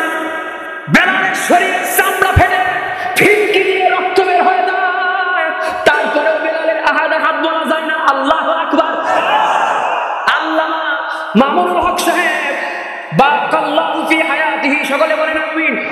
সুস্থ একজন মানুষ, বীরের মতো দেহওয়ালা একজন মানুষ, কি পরিমাণ নির্যাতন তার শরীরের উপরে করা হয়েছে যে এখন হুইল চেয়ারে বসা লাগে। কি পরিমাণ নির্যাতন তার উপরে করা হয়েছে, জোয়ান তাগড়া মানুষটা এখন লাঠির ভর নিয়ে তাকে চলা লাগে। পরীক্ষা দেওয়ার পরে পরীক্ষা দেওয়ার পরে রেজাল্ট, যারা মজলুম অবস্থায় আছে, জুলুম একদিন শেষ হয়ে যাবে। লা তাজলিমুনা ওয়া লা তুজলামুন, যারা অত্যাচার করেছে তারা অত্যাচারিত হবে, কথা বলেন ঠিক কিনা? যারা জুলুম করেছে তাদের উপরেও জুলুম করা হবে। ও জালেম, তুমি কতটুকু শক্তিমান? তুমি তো একজন মানুষ, 3 বার পাতলা পায়খানা হলে তোমার শরীর আর থাকে না, শক্তি নেই। এত দুর্বল মানুষ তুমি, আলেমদেরকে কতটুকুই বা নির্যাতন করবা? তুমি নির্যাতন করতেছো, করতে থাকো, ইমানি পরীক্ষায় অটল হয়ে হবে, শহীদ না হয় গাজী। কিন্তু তোমাদের উপরে যিনি জুলুম করার জন্য প্রতিদান হিসাবে রেখে দিয়েছে ওই মালিকের ইন্নাল্লাহা আলা কুল্লি শাইইন কাদির, তার থেকে শক্তিশালী আর কোন সত্তা পৃথিবীতে নাই, কথা বলেন ঠিক কিনা? আল্লাহ ধরে না, ধরে না, ধরে না, ধরে না, ধরে না, 15, 20, 50 বছর এখন একবার এমন ধরা ধরবে আর ছাড়াছাড়ি নাই, কথা বলেন ঠিক কিনা? মুসলমান ভাইরা বেলালকে মারতেছে, কি এটা? আচ্ছা, টাকা, আচ্ছা আচ্ছা ঠিক আছে। বেলালকে যখন চাবুক দিয়ে মারতেছে, আমার দিকে তাকান। আপনি জিলেপি খেয়ে মুসলমান, খিচুড়ি খেয়ে মুসলমান, তাবারক খেয়ে মুসলমান, এবার বেলালের মুসলমানগিরি শোনেন। এমন পাওয়ার আল্লাহ বেলালকে দিয়েছিল, বেলাল জমিনের উপরে হাঁটাহাঁটি করে। নবী মেরাজে গিয়েছিল, নবী মেরাজে গিয়া জান্নাত পরিদর্শনে গিয়ে দেখে জান্নাতের মধ্যে ঠক ঠক করে কার জানি হাঁটাহাঁটির আওয়াজ বের হয়। ও ভাই জিবরাইল, আগের জামানায় তো আমাদের মতো তো ভিআইপি জুতা ছিল না, কাঠের খড়ম ছিল, হাঁটলেই ঠক ঠক করে আওয়াজ হইত। ও ভাই জিবরাইল, আসলাম তো জান্নাতের মধ্যে, এই জায়গায় আবার মাটির উপরে হাঁটা চলা হতো, ঠক ঠক করে কার জানি হাঁটার আওয়াজ, ঘটনা কি? জিবরাইল বলে, এই হাঁটার আওয়াজ যদিও জান্নাতের মধ্যে পৌঁছে গেছে, কিন্তু যে হাঁটতেছে সে এই জান্নাতে নাই, সে হচ্ছে মক্কার জমিনের উপরেই হাঁটাহাঁটি করতেছে। এ হচ্ছে আপনার কালো সাহাবী হাবশী গোলাম ছিল। এ বেলাল এমন পাওয়ার আল্লাহর কাছে অর্জন করেছে। বেলালের জন্য আল্লাহ শুধু পাগল তাই না, বেলালের জন্য জান্নাত, সব জান্নাত পাগল। বেলালের জন্য আসমানের সবগুলো ফেরেশতারা অপেক্ষা করে। জান্নাত বলে, বেলাল আমার মধ্যে কবে আসবে? বেলাল আয়, তাড়াতাড়ি আয়, আল্লাহু আকবার। জান্নাত চাও বেলালের জন্য অপেক্ষা করে, কিন্তু বেলাল তো আসে না। এজন্যই বেলাল যাহা করে জান্নাত ওটাই করে। বেলাল হাঁটে, বেলালের হাঁটার আওয়াজ জান্নাতের মধ্যে প্রতিধ্বনিত হয়। আল্লাহু আকবার বলেন। এই ত্যাগের বিনিময়ে অর্জন হয়েছে। টাকা নেবার মারতেছে চাবুক দিয়া, চামড়ার উপরে বিশাল জোরে যখন মারতেছে, এই চামড়া ফেটে মাঝখান একটা নালির মতো হয়ে যায়। দুই পা একটা পোজ দিলে যেমন নালি হয়ে যায়, চামড়া দুই পাশে চলে যায়। বিশাল জোরে যখন চাবুক দিয়ে একটা বাড়ি মারে, দুই দিকে চামড়া চলে যায়, ফিনকি দিয়ে জোরে জোরে বেলালের শরীর থেকে রক্ত বের হয়। বেলাল উফ বলে না, বেলাল আহ বলে না, বাবারে বলে বলে চিৎকার করে না, বাঁচাও বাঁচাও বলে চিৎকার করে না। বেলাল শুনে বলে আহাদ আহাদ আহাদ আহাদ আহাদ বলে আল্লাহর নামে জিকিরের আওয়াজ করে। মারতে মারতে বেচারা ক্লান্ত হয়ে গেছে। বেলাল আহাদ আহাদ বলতে ক্লান্ত হয় নাই। এবার বেচারা এবার ক্লান্ত হয়ে বলে, ও বেলাল, তোর যে এত পরিমাণ মারতেছি, তারপরে তুই কেন দুর্বল হোস না? ঘটনা কি? বেলাল এবার বলে, আমার তো ব্যথা লাগে না, আমি কেন দুর্বল হব? বুঝে নাই সবাই? বলেন না আল্লাহু আকবার। কত জোরে জোরে তার তোরে চাবুক দিয়ে মারতেছি, মারার কারণে তোর শরীর থেকে ফিনকি দিয়ে রক্ত বের হয়, তুই বলিস ব্যথা লাগে না? ঘটনা কি? বেলাল বলে, ব্যথা দেওয়ার মালিক যিনি, তুই মারার সঙ্গে সঙ্গে ব্যথা লাগার কথা ছিল, কিন্তু ব্যথা দেওয়ার মালিক ব্যথা দেওয়ার পরিবর্তে মনে হয় কে জানি আমার শরীর মেসেজ করে দিতেছে, আমার আরো মজা লাগে। আল্লাহু আকবার বলেন। এর বিনিময়ে আল্লাহ বেলালকে অর্জন দিয়েছে। একটা ছেলে কত বছরে আল্লাহর মেহেরবানিতে আপনাদের দোয়ায় ওই যে নকুল কুমারকে নিয়ে যে দাওয়াতি কাজ করতেছিলাম, এই ভিডিওগুলো ইউটিউবে দেখে দেখে ইসকনের সদস্য একটা ছেলে আমার কাছে ফোন দিয়ে দেখা করে ইসলাম গ্রহণ করছে। বলেন আলহামদুলিল্লাহ। আরো কয়েকজনের পেছনে কাজ চলতেছে, ডাক ঢোল পিটাই। আমি আজকে প্রথম কোনো মাহফিলে এই কথা বললাম। অনেক বক্তারা তো একেবারে স্টেজে ক্যামেরা নিয়ে ডাক ঢোল করে ক্রেডিট নেয়। আমি তো করছি আল্লাহর জন্য। আজকে প্রথম উদাহরণ হিসেবে মুখ দিয়ে বের হয়ে গেছে। তাই এগুলা গোপন কাজ, এগুলা ক্রেডিট নেওয়ার কাজ না। কথা বলেন ঠিক কিনা? এই ছেলেটাও হযরত বেলালের মতো কিছু পরীক্ষা দিয়েছে। সৎ মায়ের ঘরে আছে, স্কুলের ছাত্র। তো একদিন ইসকনের ওই হিন্দুদের ওই সিলেবাস নিয়েই প্রশ্ন করছে, ওদের যে রামকৃষ্ণ বিষ্ণু কি আছে ওগুলা বলতে নাকি আমাদের নবীজিকেই বুঝায়, তোরা নাম ওখানে রামকৃষ্ণের নামটা দিয়ে দিছে আর কি। ওদের ধর্ম অনুযায়ী যখন কিছু প্রশ্ন করেছে তখন এরা ওখান থেকে বহিষ্কার করে দিয়েছে। এর বাপ মাকে বলেছে আপনার ছেলের ধর্ম নষ্ট হয়ে গেছে, এই হচ্ছে শুধু ধর্ম নিয়ে প্রশ্ন উল্টাপাল্টা প্রশ্ন করে। তাই বাপ মা প্রচন্ড পরিমাণ মারধর করছে। তো হিন্দু অবস্থায় ইউটিউবে গুগলে ইসলাম নিয়ে অ্যানালাইসিস করা শুরু করেছে। বলেন সুবহানাল্লাহ। আমার কাছে গত বছরে হঠাৎ করে একদিন ফোন দিল। এই ছেলেটা আমার কাছে ফোন দিয়ে বলে, হুজুর আমি তখন আছি রায়েরবাগে একটা গজলের স্টুডিওতে, আমি নতুন একটা গজল রেকর্ড করতেছি। এই মুহূর্তে ফোন দিয়েছি, বলে আমি নারায়ণগঞ্জ থেকে বলছি।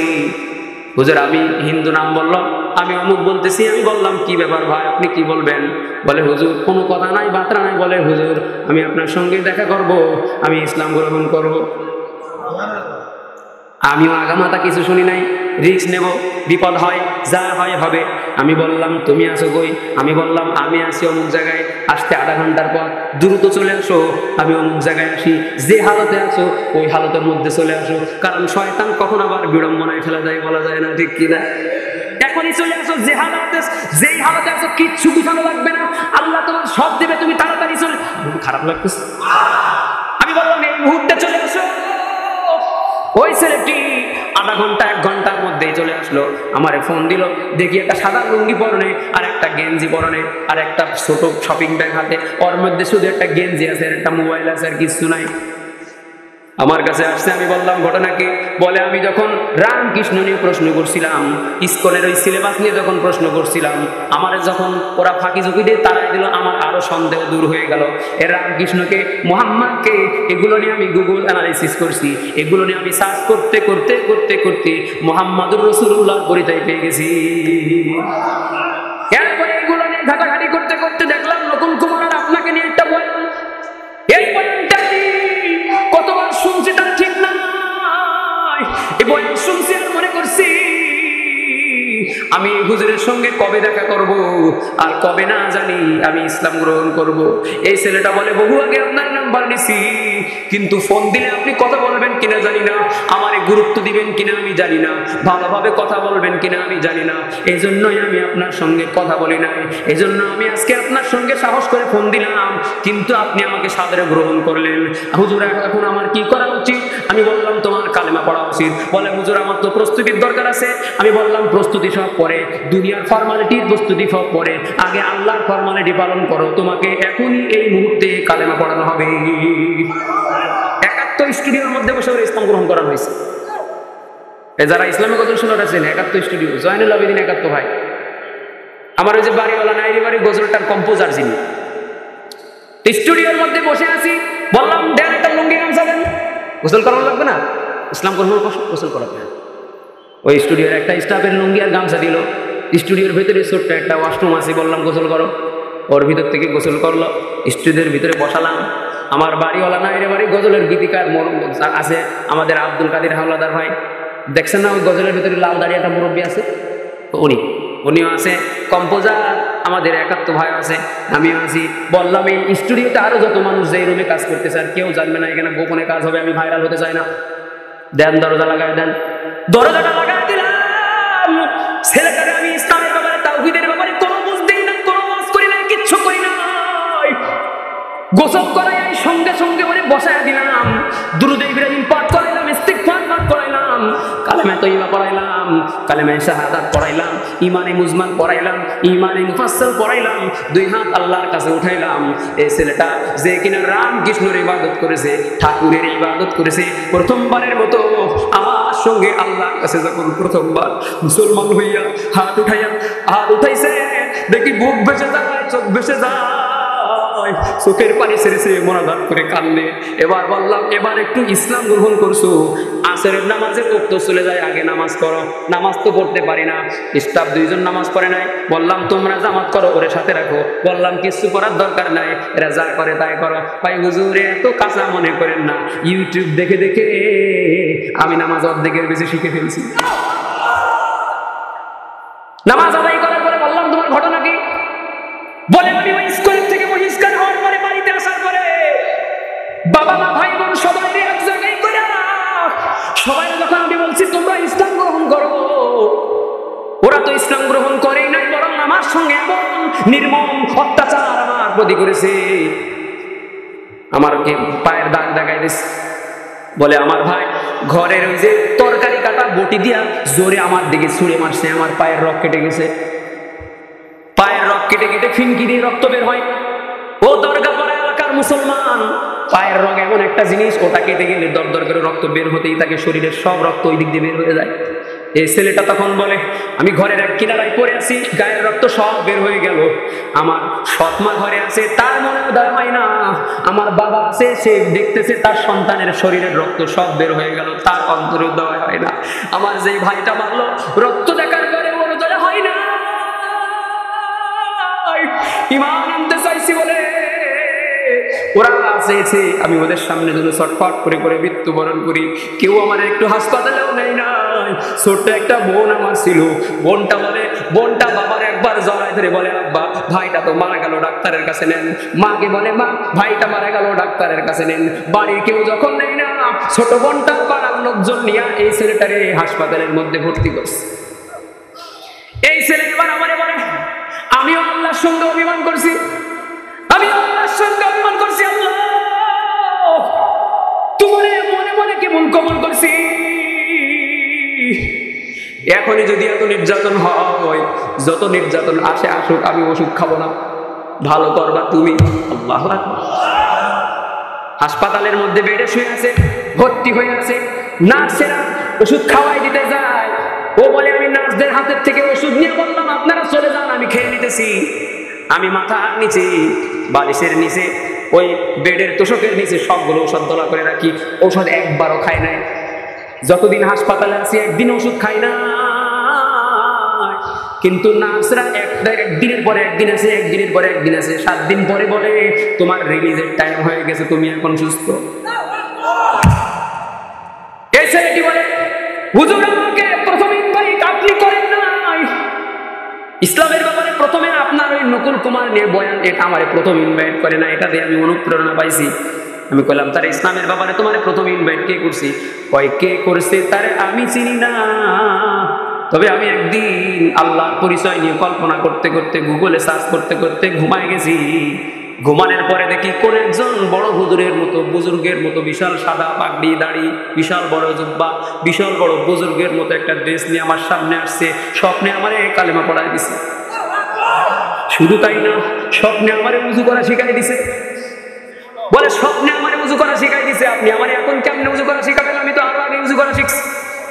স্বপ্নে আমারে মৌলিক কিছু ইবাদত বন্দেগী শিখাই দিয়া সেই হুজুর আমার কাছ থেকে বিদায় নিছে। আর কোনোদিন তারে সরাসরিও দেখি নাই, স্বপ্নেও দেখি নাই। উনি আমারে প্রথম কালেমা স্বপ্ন যোগে পড়াই দিছে, বাস্তবে কালেমা আপনি পড়াইলেন। আমি বললাম তোর কোনো টেনশন নাই, এদেশে যারা নব মুসলিম হয় এরা হয় ভিক্ষুক হয় নাই বক্তা হয়, ঠিক কিনা? হয় ভিক্ষুক হয় নাই বক্তা হয়। যদি মাদ্রাসায় 2-3 ক্লাস পড়ে তাহলে বক্তা হয়ে যায়, বিরাট ইনকামের সোর্স। আর তা না হলে মসজিদে মসজিদে ভিক্ষা করে, ওয়াজ মাহফিলে ভিক্ষা করে। আমি বললাম তোর দিয়ে শুরু, আল্লাহ এই গোলামের হাত দিয়ে যতগুলো মানুষের ইসলাম গ্রহণের ব্যবস্থা করবে, আগে চাকরি দেব, তারপর কালেমা পড়াবো। ওরাও কালেমা পড়ানোর আগে চাকরি দিচ্ছে। আমার বড় ভাই আল্লাহর রহমতে বাংলাদেশের ছোটখাটো একজন শিল্পপতি, বড় ভাইয়ের কালেমা পড়ানোর আগে ফোন দিছি, ভাই কমিটমেন্ট আমাকে দিতে হবে, যোগ্যতা যাই থাক, ইসলাম গ্রহণে গোলামের হাত দিয়ে যতগুলো লোক হবে সবগুলো কোনো সিভি জমা দেওয়া ছাড়াই তোমার অফিসে চাকরি দিতে হবে। কয় কবুল, তুমি কাজ চালায় যাও, আমি তোমার সঙ্গে আছি। বলেন মারহাবা। আমার ভাইও তো একজন আলেমের সন্তান, আমার বাবা তো একজন আলেম। তো আলহামদুলিল্লাহ আমার ভাইয়ের অফিসে সে এখন ভালো বেতনে চাকরি করতেছে। আরো খুশির ব্যাপার হচ্ছে আমার মা আমার বাবা তারে আর একটা ছেলের মতো হিসেবে বরণ করে নিয়েছে।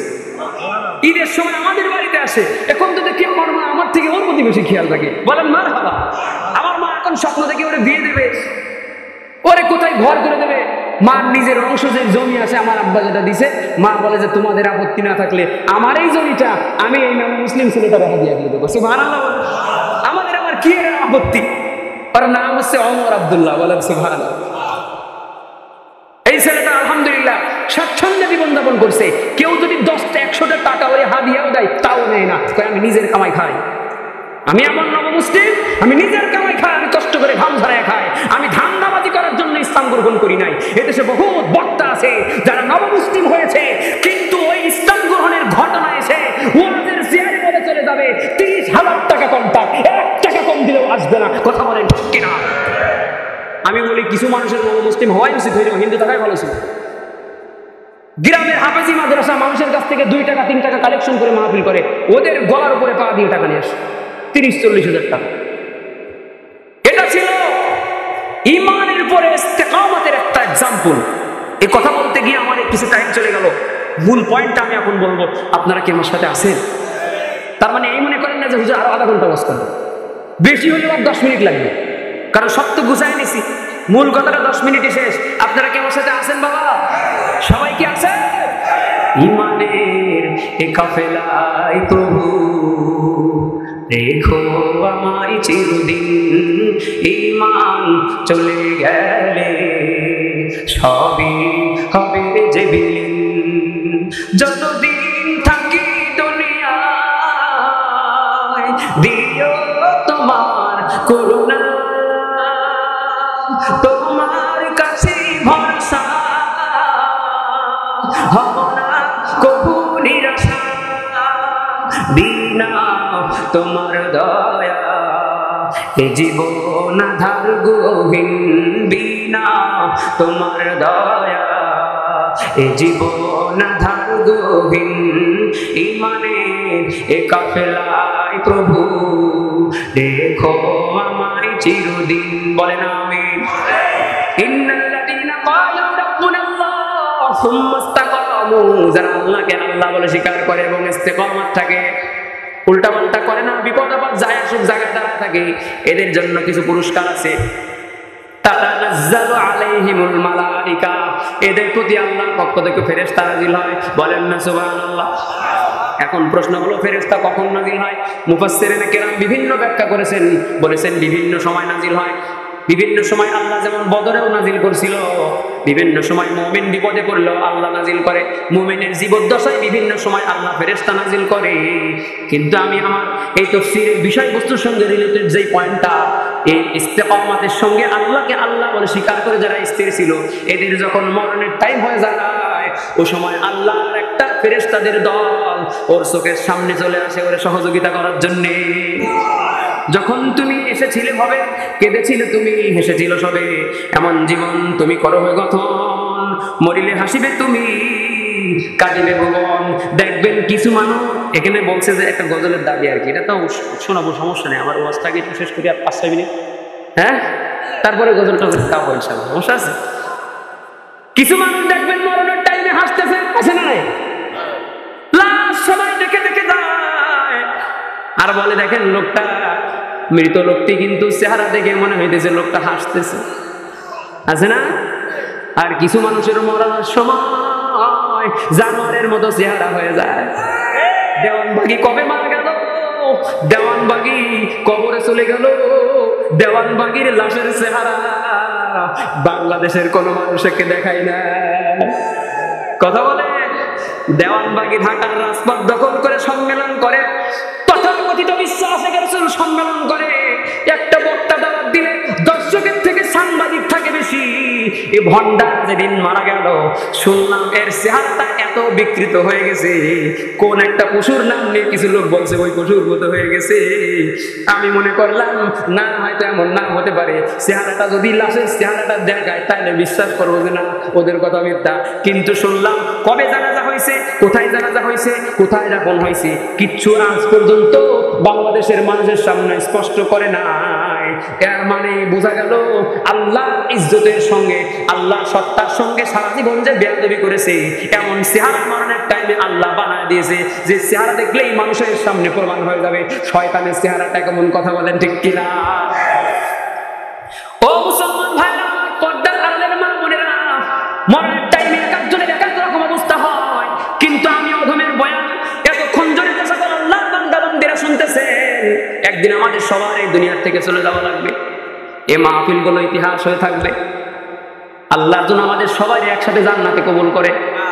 আরো জোরে বলেন, আমার মতো মতো বহুত বক্তার ইমানের সময় কালেমা নসিব হবে না, আপনার মতো বহুত মাহফিলের আয়োজকের ইমানের সময় কালেমা নসিব হবে না। আমাদের সবাইকে ইমানি হালতে কালেমা নসিব করে একসাথে আল্লাহ মরণের ব্যবস্থা করে দিক, বলেন আমিন। কিন্তু মরণের টাইমে ইমানি হালতে মরণ হবে, এটা কি আমাদের হাতে? ঘুষ দিয়ে এটা অর্জন করা যায়? পাওয়ার দিয়ে এটা অর্জন করা যায়? এটা কার হাতে? আরো জোরে বলেন, আরো জোরে বলেন, আল্লাহু আকবার বলেন। এটা আল্লাহর হাতে। কিন্তু তাতানাজ্জালু আলাইহিম টাইমে যারা ইস্তেকামাতের সঙ্গে আল্লাহকে আল্লাহ বলে ইমানের উপরে অটল ছিল, এই মানুষগুলো যখন মরণের টাইম হয়ে যাবে, বেঈমানেরা তো চিন্তা ভাবনা করে, বলে এই ধর, এই আমারে ধরলো, এই কর, সেই কর, উল্টা পাল্টা করে। কিন্তু মুমিন ব্যক্তির মরণের টাইম যখন হয়ে যাবে, যখন কেবল সাকরাতুল মাউতের টেনশন কেবল শুরু করবে চিন্তা ভাবনা, এবার ওই টাইমে টেনশন করা লাগবে না, টেনশন করার নিয়ত কেবল করছে আমার মরণ হয়তো হয়ে যাবে, বউ বাচ্চা কি করবে, কোথায় খাবে, আবার আমি একটা জায়গায় যাচ্ছি, আমার জান্নাত হবে না জাহান্নাম হবে, এই টেনশন এবং ভয়, চিন্তা এবং ভয়। এ সময় হঠাৎ করে ফেরেশতাদের একটা টিম ওর চোখের সামনে এসে যাবে। সুবহানাল্লাহ। ফেরেশতাদের টিম যেহেতু ভয় পাইতেছে, ফেরেশতাদের টিম এবার বলবে আল্লাহ তাখাফু। যুবক মানুষ যারা আছে এদেরকে শুধু এতটুকু বলি, জান্নাতের হুর গেলমানদের ওয়াজ যদি আমি এখন করি, এত ঘৃণা তোমার চলে আসবে দুনিয়ার মেয়েদের প্রতি, দুনিয়ার কোনো মেয়ে মানুষ তোমার ভালো লাগবে না। জান্নাতে এত তরুতাজা সুন্দরী রূপসী রমণী আল্লাহ তোমার জন্য রেখে দিয়েছে, কথা বলেন ঠিক কিনা? মরণের টাইম যখন হয়ে যাবে, ফেরেশতা এসে বলবে তোমার কোনো ভয় নাই, টেনশন নাই, আমরা আছি তোমার সঙ্গে। আজরাইল তোমার সঙ্গে ভালো ব্যবহার করে, আমরা ফেরেশতা একজন নয়, একটা দল বল নিয়ে তোমার পাশে বসে আছি। আজরাইল তোমারে কষ্ট দিয়ে তোমার জান কবজ করবে না। আজরাইল আসার আগে আল্লাহর এই মেহমান ফেরেশতারা তোমার পাশে চলে আসবে। সুবহানাল্লাহ বলে না? আজরাইল আসার আগে ফেরেশতাদের টিম চলে আসবে। তাতানাজ্জালু আলাইহিমুল মালায়েকা। আল্লাহ তাখাফু মানে ভয় শুরু হওয়ার আগেই ফেরেশতা এসে বলবে তোর কোনো ভয় নাই, তুই মরবি, তা কি হয়েছে? তুই তো সেই ব্যক্তি শরীর থেকে পিনকি দিয়ে রক্ত বের হয়েছে, ঈমান দাও নাই, কল্লা দাও নাই, ঈমান দাও নাই, তুমি তোমার সামনে টাকা ধরেছে, ঈমান দাও নাই, ক্ষমতার পাওয়ার দেখিয়েছে, ঈমান দাও নাই, তোমার কোনো ভয় নাই, তুমি জান্নাতি। সুবহানাল্লাহ। তোমার কোনো ভয় নাই, তুমি টেনশন করে করো। জান্নাত তোর সামনে এসে ধরবে। এবার টেনশন তো দূর হয় না, যতই বড় বলুক টেনশন দূর হয় না। এবার ফেরেশতাদের এই টিম কথা বলবে, টিমের নেতৃত্বে একজন থাকবে, নাম বলবো। মুফাসসিরিনে কেরাম বলেছেন, পাকিস্তানের করাচির হাকিম আখতার সাহেব রহমাতুল্লাহ আলাইহি রাজা তাফসীরে এভাবে বলেছেন, মুফাসসিরিনে কেরাম এভাবেই বলেছেন, এই যে তাতানাজ্জালু আলাইহিমুল মালায়েকা, মরণের টাইমে যে ফেরেশতারা অবতীর্ণ হবে, এই ফেরেশতাদের নেতৃত্ব যিনি দিবেন তিনি হচ্ছেন হযরত জিবরাইল। কারণ জিবরাইল আলাইহিস সালামের ডিউটি তো আপাতত ওই যে মেসেঞ্জারের ডিউটি আছে নাকি, ওহী আনার ডিউটি কি আছে নাকি? ওহী আনার ডিউটি নাই। আল্লাহ তাআলা ওহী আর অবতীর্ণ করবেন না, কিন্তু ওহীর বরকত নিয়ে মুমিনদের কাছে জিবরাইলের মাধ্যমে আল্লাহ নুসরত পাঠাবে কিয়ামত পর্যন্ত। চিৎকার করে বলেন সুবহানাল্লাহ। জিবরাইল আলাইহিস সালামের নেতৃত্বে এই ফেরেশতাদের যে টিম থাকবে, টিমের নাম হচ্ছে বাশির, কেউ বলেছেন মুবাশশির, একই কথা। বাশির এবং মুবাশশির নাম কি বলেন? সবাই বলেন। আমরা সবাই কি চাই যে আমাদের মরণের টাইমে বাশির এবং মুবাশশির নামক এই ফেরেশতাদের টিম জিবরাইলের নেতৃত্বে আমাদেরকে ঈমানি হালতে মরণের জন্য সহযোগিতা করুক? আমরা সবাই কি চাই? দেখেন কারা চাইছে? আল্লাহু আকবার, মারহাবা বলেন। আল্লাহ আমাদের সকলের মরণের টাইমে জান্নাত দেখাইয়া আমাদের মৃত্যুবরণের তৌফিক দিও, বলেন আমিন। জিবরাইল বলবে, শোনো মুমিন, আল্লাহ তাখাফু যে তোমারে বলতেছি, মরণ হয়ে গেলে তোমারে ফেলে দিয়ে চলে যাব না, কবরেও তোমার পাশে আমরা থাকবো। আরে কবরের মধ্যে মুনকার নাকির এসে দেখবে বস বসে আছে, ফেরেশতাদের সর্দার কে বলেন? তা ফেরেশতাদের সর্দার বসে আছে, সাধারণ ফেরেশতা মুনকার নাকির এসে যদি দেখে বস বসে আছে, ওর ব্যবহার কি উঁচু হবে না নরম হবে? গলা নামায় কথা বলবে আপনার সঙ্গে, ফেরেশতা গলা নামায় কথা বলবে। জোরে বলেন আল্লাহু আকবার। ছোট কিয়ামত হচ্ছে কবরের জগৎ এবং সাকরাতুল মাউত। বড় কিয়ামতেও থাকবে, ছোট কিয়ামতেও থাকবে, মরণের টাইমেও থাকবে। বড় কিয়ামতেও ফেরেশতাদের টিম আপনাকে পাশে ফেলে যাবে না, আপনাকে জান্নাত পর্যন্ত পৌঁছে দিয়ে তারপরে ফেরেশতাদের এই টিম আপনাকে ছেড়ে যাবে, বলবে এখন তুমি নিরাপদে নিরিবিলি নিরালায় জান্নাত উপভোগ করতে থাকো। চিৎকার করে বলেন আল্লাহু আকবার। কি খেলা খেলিছো দয়াল রে, হাফিজ হওয়া একটা গজল আর কি বলবো। কি খেলা খেলিছু দয়াল রে, খেলা বড়ই চমৎকার, না পাকে মানুষ বানাইয়া বসাইছ বাজার রে। কি খেলা খেলিছ দয়াল রে, তুমি কাউকে রাখো সাততলাতে, কাউকে গাছতলায়, কাউকে খাওয়াও দুধে ভাতে, কেউ 7 দিনেও না খায়, ঠিক কিনা?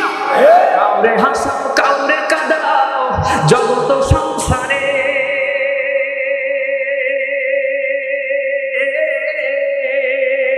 তোমার কুদরতের খানা কে বুঝতে পারে রে। কি খেলা খেলিছো দয়াল রে, তুমি কাউকে দিলা 10টা সন্তান, জায়গা সম্পদ নাই, কাউকে দিলা কোটি টাকা, একটা সন্তান নাই, ঠিক কিনা? টাকা করি ধন সম্পত্তি দিলা বেশি করে,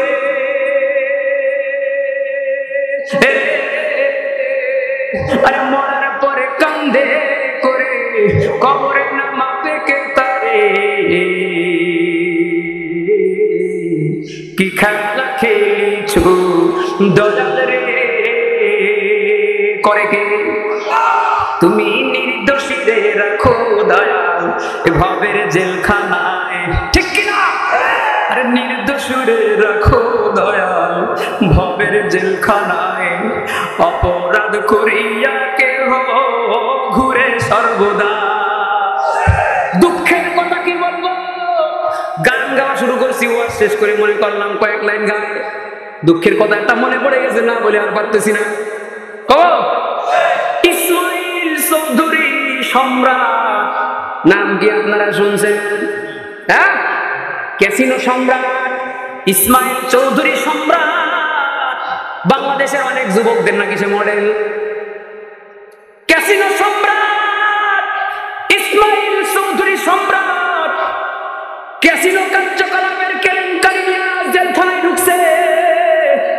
শুধু ক্যাসিনো নয়, মানুষের জমি জায়গা ইজ্জত সম্মান আব্রু অনেক কিছু হরণ করা, মাইরিং করার কারণে মামলায় জেলখানার মধ্যে ছিল।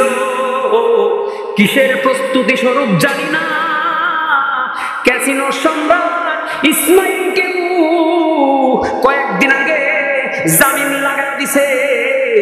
ইসমাইল চৌধুরী সম্রাট মাটির উপরে হাও খেলে বেড়ায়, আলেম জেলখানায় পৌঁছে যায়। দুঃখ কার কাছে বলবো?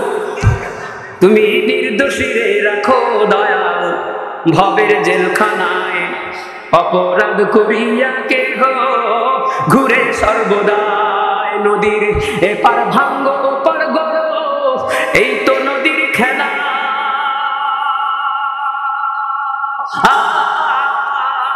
সকাল বেলার ধনী ফকির করো সন্ধ্যা বেলা রে। কি খেলা খেলিছো দয়াল রে, রাগ করতেছে? তুমি কার কলিজায় আগুন দিলা, আরে সন্তান লাশ বানাইয়া, কারো করলা চির দুঃখী মা বাবা হারাইয়া, কাউরে করলা জন্ম দুঃখী, কাউরে করলা জন্ম দুঃখী স্বামী কাইরা নিয়া।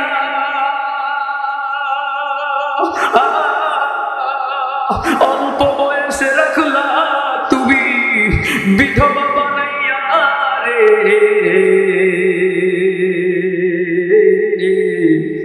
কি খেলা খেলিছো দয়াল রে, তুমি কত ভাবে বানাও মানুষ রঙের দুনিয়ায়, কাউরে করলা পঙ্গু, কারো 2টা চক্ষু নাই, কাউরে করলা ভাবে জ্ঞানী, কাউরে পাগল বানাইয়া। এত কিছু করার পরে তুমি নির্দোষ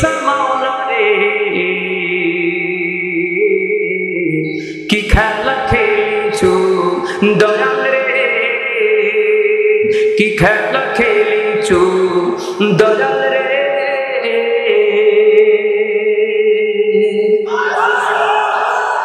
আল্লাহ যাই করাক আমাদের ভালোর জন্যই করেছে, কোনো কমপ্লেন করা যাবে না।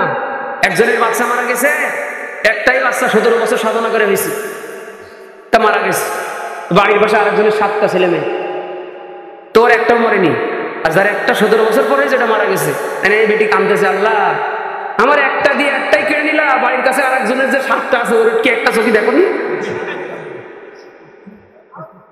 ওর 7টা আছে, একটা চোখি দেখলে না, ওর তো একটা নিল, আরো 6টা ছিল, আমার তো একটা ছিল, একটাই চলে গেল।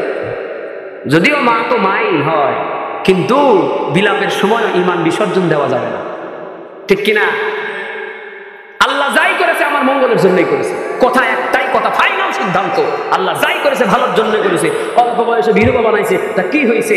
আমাদেরকে কোনো কিছু যদি না দেয় তবুও তেমন কষ্ট পাওয়া যাবে না, আমাদের যদি কোনো নিয়ামত দিয়ে দেয় এটার জন্য বেশি বাড়াবাড়িও করা যাবে না। 2-3 দিনের পাওয়ার পেয়েছো তুমি, 2 বছর 4 বছর 5 বছরের পাওয়ার পেয়েছো তুমি, নেতৃত্ব কর্তৃত্ব পাইয়া আলেমকে সম্মান করার প্রয়োজন মনে করো না, বাপকে সম্মান করার প্রয়োজন মনে করো না, গরিব মানুষদেরকে মানুষ মনে করার প্রয়োজন মনে করো না। আল্লাহ এমন খেলা খেলায় দিবে, তুমি রাতের আধারে কঙ্কাল হয়ে মারা যাবা, সকালবেলা ধরি মসজিদ নিচে সন্ধ্যা আগে চলে যাবে। কথা বলে ঠিক? এজন্য অহংকার করা যাবে না। এটা কার চাদর? ওয়ালাহুল কিবরিয়াউ ফিস সামাওয়াতি ওয়াল আরদ।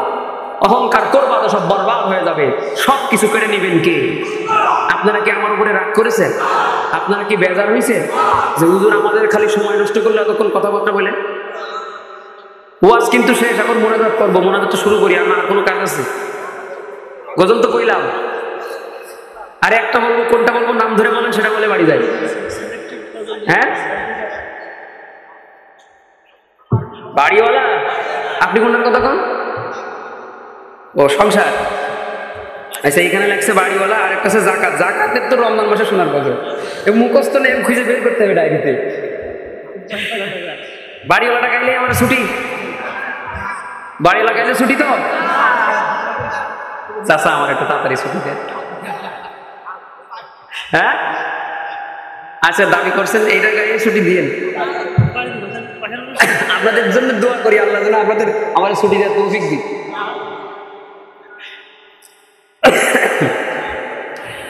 চোখের পলকে তুমি হতে পারো লাশ, চিরতরে বন্ধ হবে তোমার নিঃশ্বাস।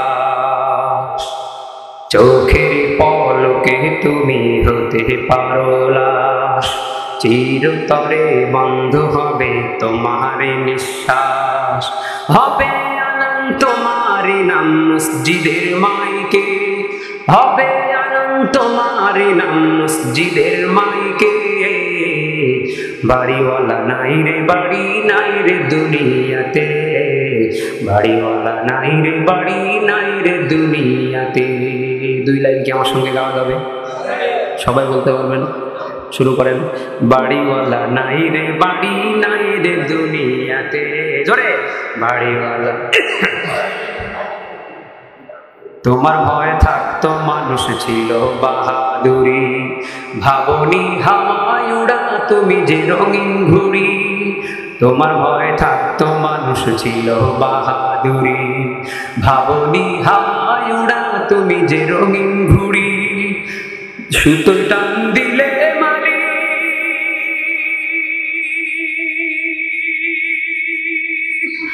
ও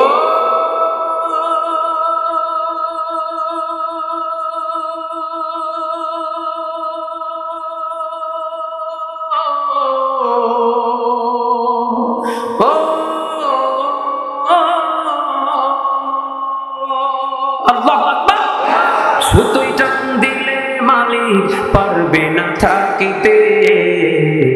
বাড়িওয়ালা নাই রে, বাড়ি নাই রে দুনিয়াতে, বাড়িওয়ালা নাই রে, বাড়ি। বলেন, জোরে বলেন। বাড়িওয়ালা।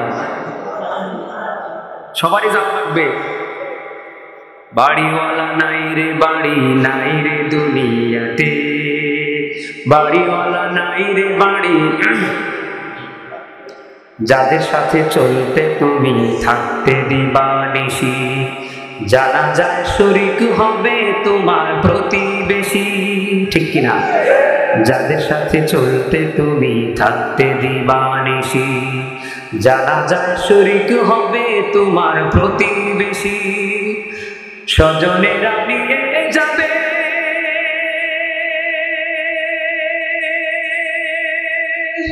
ও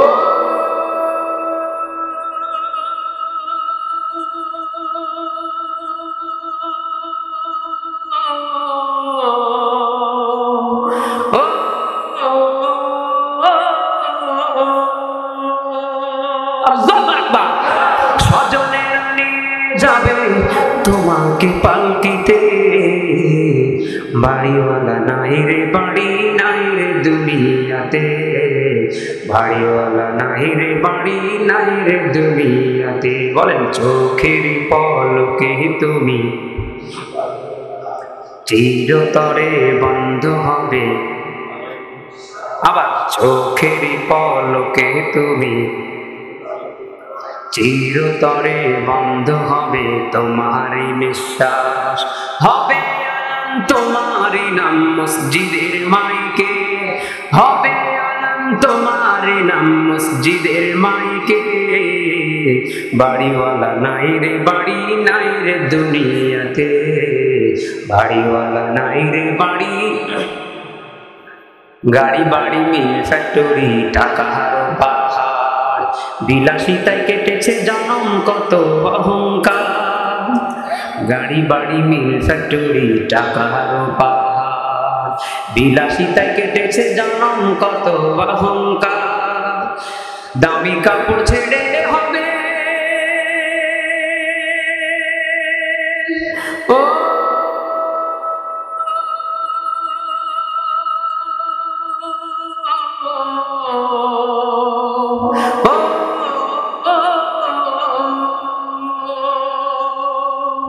দামি কাপড় ছেড়ে হবে সাদা কাফন পরিতে, বাড়িওয়ালা নাই রে বাড়ি, নাই রে দুনিয়াতে, বাড়িওয়ালা নাই রে বাড়ি, নাই রে দুনিয়াতে, বাড়িওয়ালা নাই রে বাড়ি, নাই রে দুনিয়াতে, বাড়িওয়ালা নাই রে বাড়ি, নাই রে দুনিয়াতে, বাড়িওয়ালা নাই রে বাড়ি, নাই রে দুনিয়াতে, বাড়িওয়ালা নাই রে বাড়ি, নাই রে দুনিয়াতে।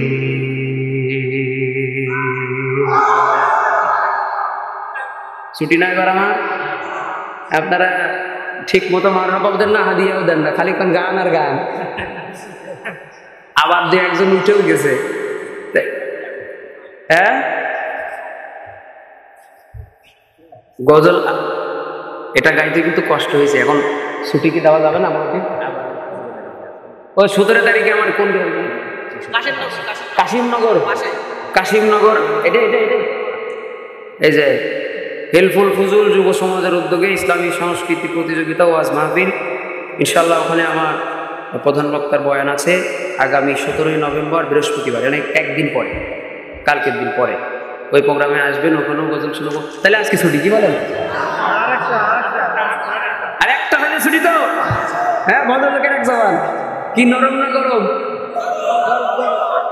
গরমই লাগবে, শীতকালে গরমই ভালো লাগে, লাশটা গরম হবে, শীতকালে গরমই ভালো, কি বলেন? তাহলে কি গরম একটা শুরু করে দেবো? ভয় পাবেন না তো? গরম কইতে গেলে আমার আর একটু 3-4 লাইন মাঝখানে ওয়াজ করা লাগতে পারে, কোনো অসুবিধা আছে? কি হবে বেঁচে থেকে, কি হবে বেঁচে থেকে, কি হবে বেঁচে থেকে, অযথা বিদ্যা শিখে যদি না গড়তে পারি শোষণবিহীন সমাজটাকে, কি হবে বেঁচে থেকে, কি হবে বেঁচে থেকে, কি হবে বেঁচে থেকে, কি হবে নামাজ রোজা ইমানদারের বড়াই করে যদি দেখি ফিলিস্তিনে মুসলিম মরে আগুনে পুড়ে, কি হবে নামাজ রোজা ইমানদারের বড়াই করে যদি দেখি ফিলিস্তিনে মুসলিম মরে আগুনে পুড়ে, ঘর ছেড়ে বেরিয়ে এসো মজলুমের পানে ছুটো, ঘর ছেড়ে বেরিয়ে এসো মজলুমের পানে ইহুদি জালেমদেরকে দুনিয়া থেকে তাড়াতে হবে, ইহুদি জালেমদেরকে দুনিয়া থেকে তাড়াতে হবে। কি হবে বেঁচে থেকে, কি হবে বেঁচে থেকে অযথা বিদ্যা শিখে যদি না গড়তে পারি শোষণবিহীন সমাজটাকে? কি হবে বেঁচে থেকে, কি হবে বেঁচে থেকে? কি হবে 90% মুসলমানের দাবি করে গুটি কয়েক হিন্দু যদি মসজিদ ভেঙে দেয় গুড়িয়ে? কি হবে 90% মুসলমানের দাবি করে গুটি কয়েক হিন্দু যদি মসজিদ ভেঙে দেয় গুড়িয়ে? ক্ষমতা উস্কানিতে সাম্প্রদায়িক দাঙ্গা বাঁধে, ক্ষমতা উস্কানিতে সাম্প্রদায়িক দাঙ্গা বাঁধে। প্রতি কোনা ইটের বদলা আদায় করব সময় হলে, প্রতি কোনা ইটের, ঠিক কিনা বলে, প্রতি কোনা ইটের বদলা আদায় করব সময় হলে।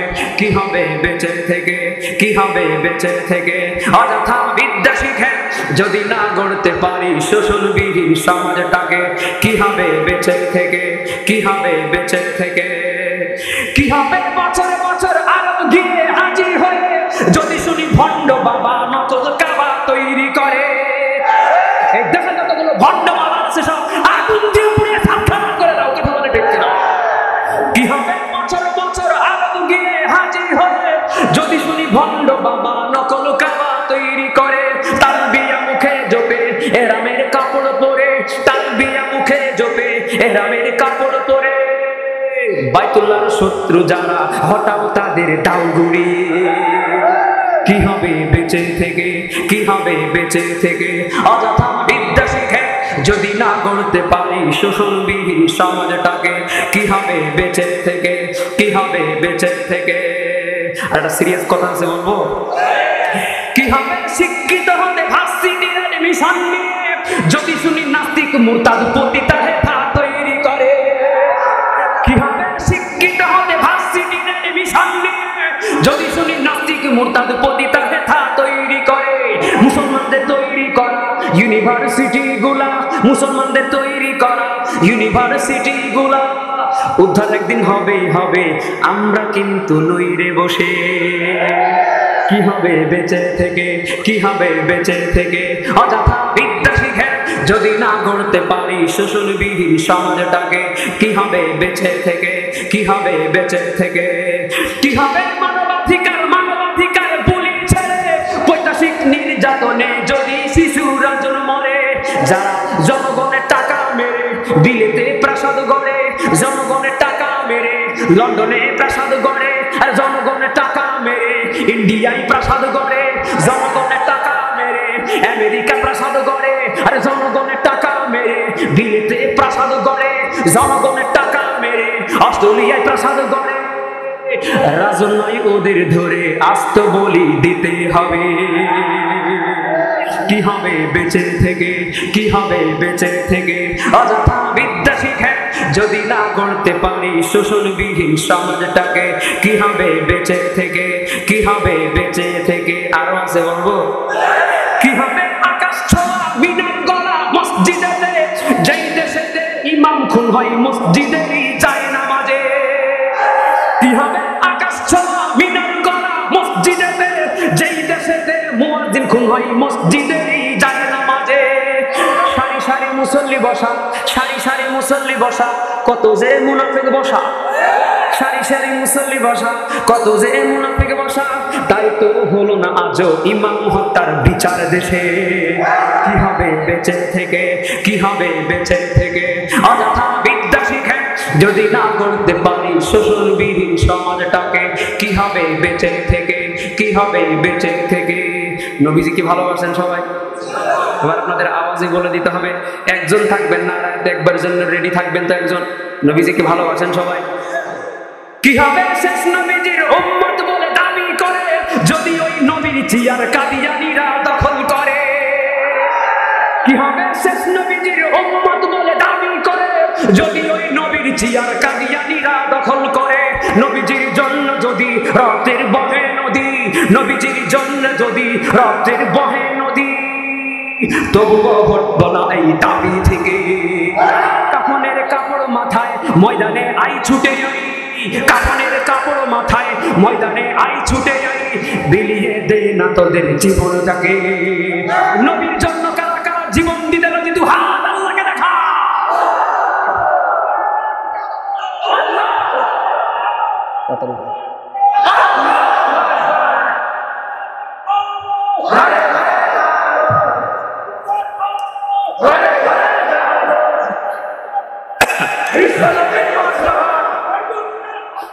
জ্বালিয়ে দাও, পুড়িয়ে দাও,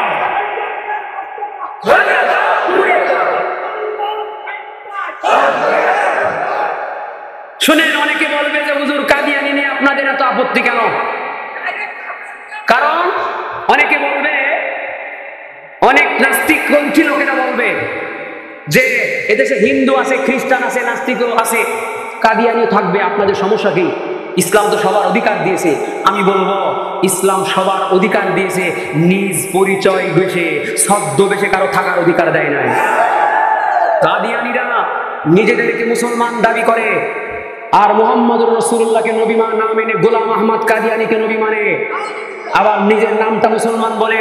কোরআন শরীফের মধ্যে যত জায়গায় মুহাম্মদুর রাসূলুল্লাহর নাম আছে, লাল কালি দিয়ে কেটে ওই জায়গায় গোলাম আহমদ কাদিয়ানীর নাম বসাইয়া সুন্দরবন সহ বাংলাদেশের অধিকার বঞ্চিত কিছু নির্দিষ্ট নিম্নমানের এলাকায় রমরমা ব্যবসা চালাইতেছে, সেই কোরআন শরীফগুলো বিক্রি করে। যারা মুহাম্মদুর রাসূলুল্লাহকে নবী মানে না, তারা কাফের না মুসলমান? সবাই জোরে বলেন। যারা মুহাম্মদুর রাসূলুল্লাহকে নবী মানে না, আবার নিজেদেরকে মুসলমান দাবি করে, আপত্তি আমাদের এই জায়গাতে। আমরা বলবো, এদেশে হিন্দু নামক যেমন স্বতন্ত্র একটা ধর্ম আছে, কাদিয়ানী নামে স্বতন্ত্র একটা ধর্ম হয়ে যাক। তারা পরিচয় দিক, আমাদের ধর্মের নাম ইসলাম নয়, আমাদের ধর্মের নাম কাদিয়ানী, আমাদের নবীর নাম আমরা মানি গোলাম আহমদ কাদিয়ানী, আমাদের তাইলে আপত্তি নাই। ঠিক কিনা বলেন? তাইলে তোরা মরবি, মরার পরে যা বুঝার বুঝবি, কিন্তু মুসলমান হিসাবে দাবি করবা, আর তোমরা মুহাম্মদুর রাসূলুল্লাহকে নবী মানবা না, এ ভট্টামি আমরা হতে দিতে পারি না। আমাদের এলাকায়, আমাদের কানে যদি কোনো কাদিয়ানীর পরিচয় আসে, এই জালালপুর দরগাপাড়া এলাকার মুসলমানদের নবী প্রেমিক আশিক রাসূল আমরা, নবীর আশিক আমরা, কথা বলেন। আরে আশিক রাসূল শব্দ তো মনে করেন যে ভণ্ডদের শব্দ। ওরা তো ভণ্ডামির নামে নবীর আশিক রাসূলের দাবি করে, একটার মুখে দাঁড়িয়ে নাই, নবীর সুন্নাত নাই, কিসের আশিক রাসূল? ঠিক কিনা বলেন? আমরাই নবীর আশিক রাসূল। এদেশে নবীর বিপক্ষে যখন বিভিন্ন সময় স্লোগান এসেছে, একটা ভান্ডারি তালার অক্ষরদের আমরা রাস্তায় পাই নাই, আমরাই রাস্তায় ছিলাম। খালি মিলাদ পড়ার সুন্নত মানায়, হ্যাঁ, খিচুড়ি খাওয়া। আমাদের কর্ণকুহরে যদি আরেক দিন প্রবেশ করে, আমাদের আশেপাশে কোনো একটা মসজিদ দখল করতে যাচ্ছে কাদিয়ানী, আপনারা কি সহ্য করবেন? আমাদের আশেপাশে কোনো মাদ্রাসা নামক শয়তানির আখড়া করতে যাচ্ছে কাদিয়ানী, তাইলে এলাকার মুসলমানেরা কি সহ্য করবে? আমাদের কানে যদি আসে আমাদের এলাকায় কোনো কাদিয়ানী আখড়া করার ষড়যন্ত্র করেছে, আমরা হযরত আবু বকরের মতো আশিক রাসূলের পরিচয় দিয়া, আমরা হানজালার মতো পাগল হইয়া মাথায় কাপড়ের কাপড় বেঁধে কাদিয়ানীর আস্তানা জ্বালিয়ে পুড়িয়ে ছারখার করে দেব। আল্লাহ আমাদের তৌফিক দান করুক, বলেন আমিন। আপনার গরম গজল শুনতে চাইছিলেন না? এর থেকে গরম আর হবে না। আর আমারে যত গরম গরম করবেন, আমি তত চেতে যাব। চেতে গেলে কিন্তু ফজর হয়ে যাবে, কিন্তু তাতে আমারও কিছু অসুবিধা আছে। এই জন্য আজকের মতো ওয়াকির দাওয়ানা করে দেবো, মোনাজাতটা করে। আমারে আর চেতাবেন না, চেতাইলে কিন্তু সমস্যা আছে। চাচা গলায় গলায় না, ওটা মুখস্থ রাখবে। কি বলেন আপনারা? কি বলেন ভাই? ছুটি দেন না দয়া করে। শোনেন, আগামীতে যদি আমারে কোনোদিন দাওয়াত করার নিয়ত করেন, তাহলে আমার শিল্পী আছে, সদস্য শিষ্য আছে অনেক, শিল্পী গোষ্ঠীর দিয়ে একজন শিল্পী সাথে করে নিয়ে আসবে। এরা আপনাদেরকে আসরের পরে রাত 12টা পর্যন্ত গজল শুনবে। প্রত্যেক বক্তব্যটা কাজে কষ্ট করে গজল গাবে। সমস্যা আছে? তাহলে ওইভাবে দাওয়াত দিন, কোনো সমস্যা নেই। আর আমার আচ্ছা, চাচা যেহেতু বারবার বলতেছে, তা আমার একটা নতুন গজল 2 দিন আগে রিলিজ হয়েছে, এটা শোনাই যায়, তাই না? ও, এই মাহফিলের মূল আয়োজকদের একজন সমাধানটা শুনতে চাইতেছে, পুরো ভুল গাইতে পারে, তাহলে যতটুকু মুখস্থ আছে ওদেরকে শোনায়। হ্যাঁ, কি বলেন আপনারা? সমাধান চাও যদি জীবনে মরণে, ফিরে যাও খুঁজে নাও চোখ রাখো কোরআনে। সমাধান চাও যদি জীবনে মরণে, ফিরে যাও খুঁজে নাও চোখ রাখো কোরআনে। তবেই পাবে সুখ শান্তির ঠিকানা, তবেই পাবে সুখ শান্তির ঠিকানা, যদি মেনে নাও তুমি মনে প্রাণে। সমাধান। সমাধান চাও যদি জীবনে মরণে, ফিরে যাও খুঁজে নাও চোখ রাখো কোরআনে। এ বাণী সকলে নয় শুধু মুমিনের, যারাই চলবে মেনে ফল পাবে কোরআনের। এ বাণী সকলে নয় শুধু মুমিনের, যারাই চলবে মেনে ফল পাবে কোরআনের। ঘরে বলো কি বানাসতে বলো, ঘরে বলো কি বানাসতে বলো, অশান্তি দূর করে শান্তি আনে, ঠিক কিনা? অশান্তি দূর করে শান্তি আনে। সমাধান সমাধান চাও যদি জীবনে মরণে, ফিরে যাও খুঁজে নাও চোখ রাখো কোরআনে। সমাধান চাও যদি জীবনে মরণে, ফিরে যাও খুঁজে নাও চোখ রাখো কোরআনে। সমাধান।